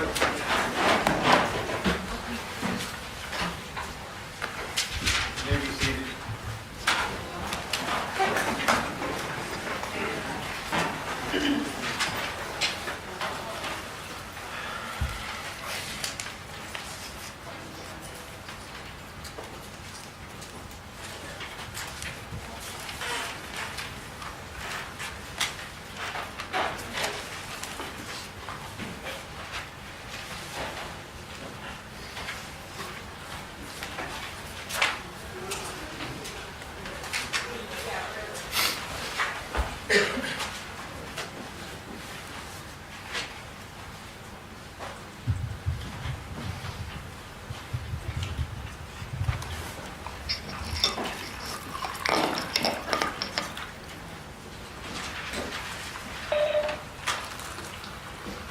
All right, before I impose sentence, frankly have more to say than I usually would.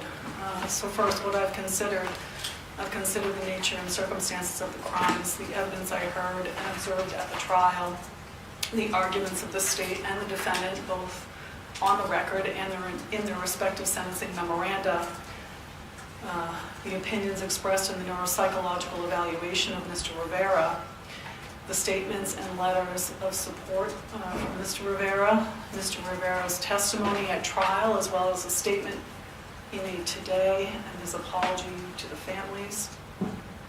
I've considered Mr. Rivera's criminal record, the impact statements of the victims' families. In terms of aggravating factors, they are basically the brutal nature of the murders and the events leading up to it, and the defendant's actions afterwards. In terms of mitigation, to address the arguments made here today, I did consider the opinions contained in the neuropsychological evaluation, Mr. Rivera's cognitive deficits and his history of trauma. But in terms of mitigation, I don't find them to be particularly significant here. I considered the statements and testimony about Mr. Rivera, and they were fairly consistent that in the many years before this event, he had shown no propensity for violence. He was a hard worker. He was helpful to his family and to his friends. In terms of the goals of sentencing, I will address them in reversed order. To begin with rehabilitation. The neuropsychological evaluation recommended only individual therapy to the extent that that is available to the defendant while he's serving a prison sentence. I know the prison has programming for counseling. There's also the wellness program that he may try to avail himself while serving these sentences. Deterrence. I find that deterrence requires a significant punishment. I frankly don't think that getting caught is enough to deter other people from such conduct. These murders were reportedly out of character for Mr. Rivera, but that doesn't mitigate the need to deter him specifically. And I find that incarceration, segregation from the community, for the community's safety as the path to specific deterrence for Mr. Rivera. In addition, general deterrence is also served by a significant sentence because of the brutal nature of these domestic violence crimes against a former partner and her new partner, and those actions born out of anger and feeling disrespected. Such conduct must be punished harshly if it has any chance of deterring others from committing similar offenses. And then in terms of punishment, the court agrees that Mr. Rivera's acts require significant punishment. This is not a case, as the defense argued, this is not a case in which there was a lot of planning or that Mr. Rivera sought afterwards to conceal evidence, but Mr. Rivera certainly made choices that resulted in these murders. And to the extent not concealing evidence or not engaging in lengthy planning, to the extent that those facts are mitigating, they don't carry significant weight given Mr. Rivera's actions and the nature of the injuries inflicted here. While the sentences must be proportional to the conduct, comparables, which rarely provide sufficient analogous facts, injuries, or put mitigation in context to demonstrate the reasoning for the court exercising its discretion in sentencing. This court rarely finds comparables particularly instructive or helpful, and likewise does not in this case. On this note, there is no number of years in prison that speak to the value of the lives of Patricia Swett and Matthew Champagne. Their lives, as all life, were invaluable and precious. Justice is not served by saying any number of years Mr. Rivera spends in prison speaks to the value of Tricia's life or Matt's life. Mr. Rivera murdered Patricia Swett and Matthew Champagne in an extremely violent act, series of acts. The evidence made clear, as the jury found, that he did so knowingly, and he did so recklessly with extreme indifference to the value of their lives. Like the jury, the court watched Mr. Rivera's actions over and over. Like the jury, the court watched Mr. Rivera level his gun and shoot Patricia Swett in the face and watched her drop heavily to the ground. Like the jury, the court watched Mr. Rivera turn and shoot Matthew Champagne not once, but 4 times. Like the jury, the court watched Mr. Rivera turn, stand over Patricia Swett where she lay face up on the ground, and shoot her twice more. In short, the court agrees with the state's characterization of the facts and the brutality of these murders. In addition, Mr. Rivera testified that he knew Matt and Tricia were seeing each other a week or 10 days before he ever saw them at Slade's that night. Their relationship was not a surprise the moment before he shot them 7 times, or earlier when he saw Tricia and Matt and Slade's together that evening, or when Matt tried to talk to him, or when Mr. Rivera told Matt to get away from me, dude, or when he left the bar to go home, or when he returned to the bar with his loaded gun. When Mr. Rivera left the bar, that easily could have been the end of it, and everyone could have moved on with their lives. But instead, he chose to go back to Slade's. He didn't go fishing. He went home, he got his gun, and he came back to the bar. Later, he chose to follow Patricia and Matt across the parking lot and question them as they tried to leave. And then he knowingly and recklessly, with extreme indifference to the value of human life, gunned them down and walked away. His actions after the murders also contradict his testimony regarding his state of mind. Mr. Rivera didn't run away, he walked away. He went back to the bar as Matt and Tricia lay bleeding. He never called for help. He stayed until he knew the police were there, and then he walked away. And in the text shortly after the murder that he sent to his cousin, in his own words, the disrespect was too much. He was furious, and there was no excuse for what he did.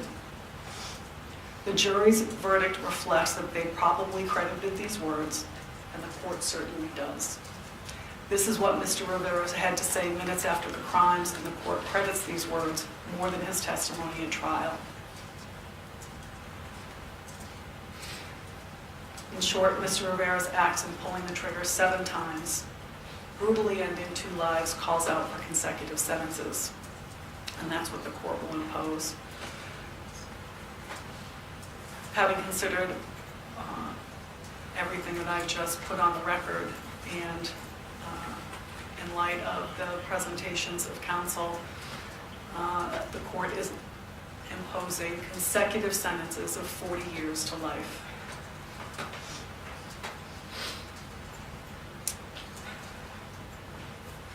Before I impose that sentence, a few other things. To the families and those who loved Matt and Tricia, there is no sentence that can provide justice for you. There is nothing the court can do to bring Matt and Tricia back to you or to change the loss that you have suffered.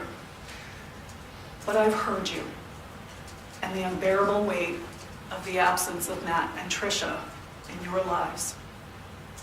I sincerely appreciate you coming here to share the meaning of the lives taken too soon and how these crimes have impacted your lives.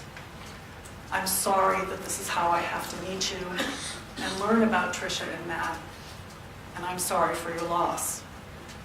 Although nothing can fill the hole left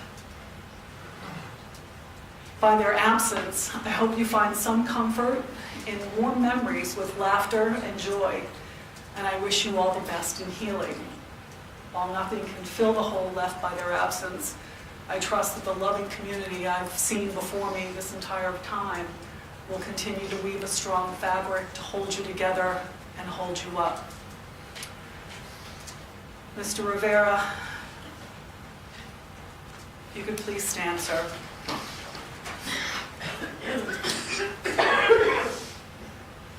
You and your family will suffer in so many ways for your actions. I recognize that there's an impact on your family as well. They are losing you. They are losing you to the New Hampshire State Prison. But importantly, more importantly, you inflicted suffering by taking a father or a mother from children, taking children from their parents, robbing them as well of sisters, brothers, friends, taking from them the love and joy and light of Tricia and Matt. As you serve this lengthy sentence, I hope someday you can truly understand, feel, mourn, and regret taking 2 very precious lives and the effect your actions have had on the lives of so many. With that, on your convictions for second-degree murder, on the knowingly theories, you are sentenced as follows: to the New Hampshire State Prison for not more than your life, nor less than 40 years. There is added to the minimum sentence a disciplinary period equal to 150 days for each year of the minimum term of your sentences, to be prorated for any part of a year. Your pretrial confinement credit is 529 days. The sentence is to be served as follows: stand committed, commencing now. You're ordered to pay restitution of $25,410.53 to Tammy Hoey, and the Victim Assistance Fund is set forth in the sentencing sheet. That shall be paid through the correctional facility or Department of Corrections as directed by probation parole. 17% administrative fee is assessed for the collection of restitution. You're ordered to meaningfully participate in and complete any counseling, treatment, or educational programs as directed by the correctional authority or your probation parole officer. You're ordered to be of good behavior and comply with all the terms and conditions of this sentence. Court recommends that the Department of Corrections forbid the defendant from having any contact with any member of Patricia Swett's family during your incarceration as a condition of any release on parole. And to make the record clear, this is charge ID number 2135528. As to charge ID number 2135529C, this conviction for second-degree murder, knowing of Matthew Champagne, You are again sentenced to the state prison for not more than your life, nor less than 40 years. It carries the same disciplinary period added to the minimum term. There was no pretrial confinement credit on the sentence. This is also a state committed sentence, and it also commences now. It is consecutive to charge ID number 2135528C. It carries restitution in the amount of $320 to Alison Champagne under the same payment terms as I've read to you in the other sentence. This sentence carries all the same conditions that I've already read to you in the other sentence, except that the court recommends to the Department of Corrections that they forbid the defendant from having any contact with any member of Matthew Champagne's family during your incarceration and as a condition of any release on parole. Mr. Rivera, do you understand all the terms and conditions of your sentence? Yeah. Is there anything further from the state? No, thank you, Judge. Is there anything further from the defendant? You didn't order the police dispose of evidence or return it to its rightful owner. It doesn't make any difference to us. It's just a thing.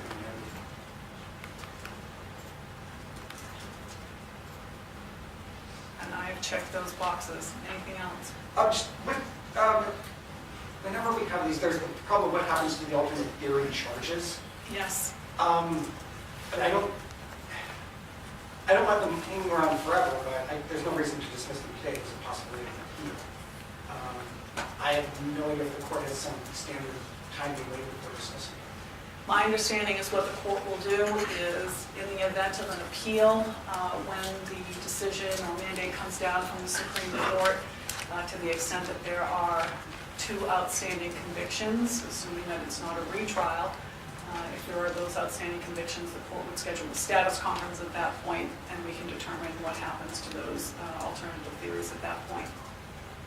Anything else? That's it. Thank you. Okay. Mr. Rivera, you're remanded to the custody of the sheriff. Do we have to consent? Sorry. Sorry. So, Mr. Rivera, I do have to notify of your right to apply for sentence review. You are hereby notified that you have the right to apply for review of the state prison sentence imposed on you today. The application may be filed within 30 days after the date of sentence, but not thereafter, except for good cause shown. If you file such an application, your sentence will be reviewed by a board of 3 members who will be either Superior Court Justices, Senior Justices, or retired Superior Court Justices. Review of the sentence may result in a decrease or increase of the minimum or maximum term within the limits fixed by law, or there may be no change in the sentence. A form for making this application will be provided to your attorneys if you so do wish to have your sentence reviewed. All right, and lastly, I note that I am entering a fine, but the defendant does not have the financial ability to reimburse the state of New Hampshire for the cost of this representation, and that will become part of one of these orders. Attorney Woods, anything further? No, thank you, Judge. Attorney Borchardt? You're remanded. And can I see counsel briefly after? Bring it back to deliberation. Okay. All rise for the honorable court.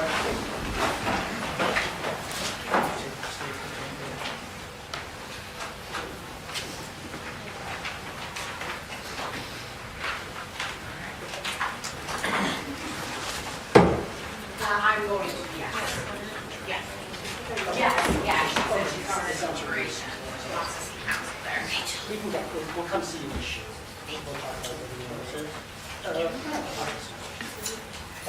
After I'm done talking. You have any names right here? Can you take a towel?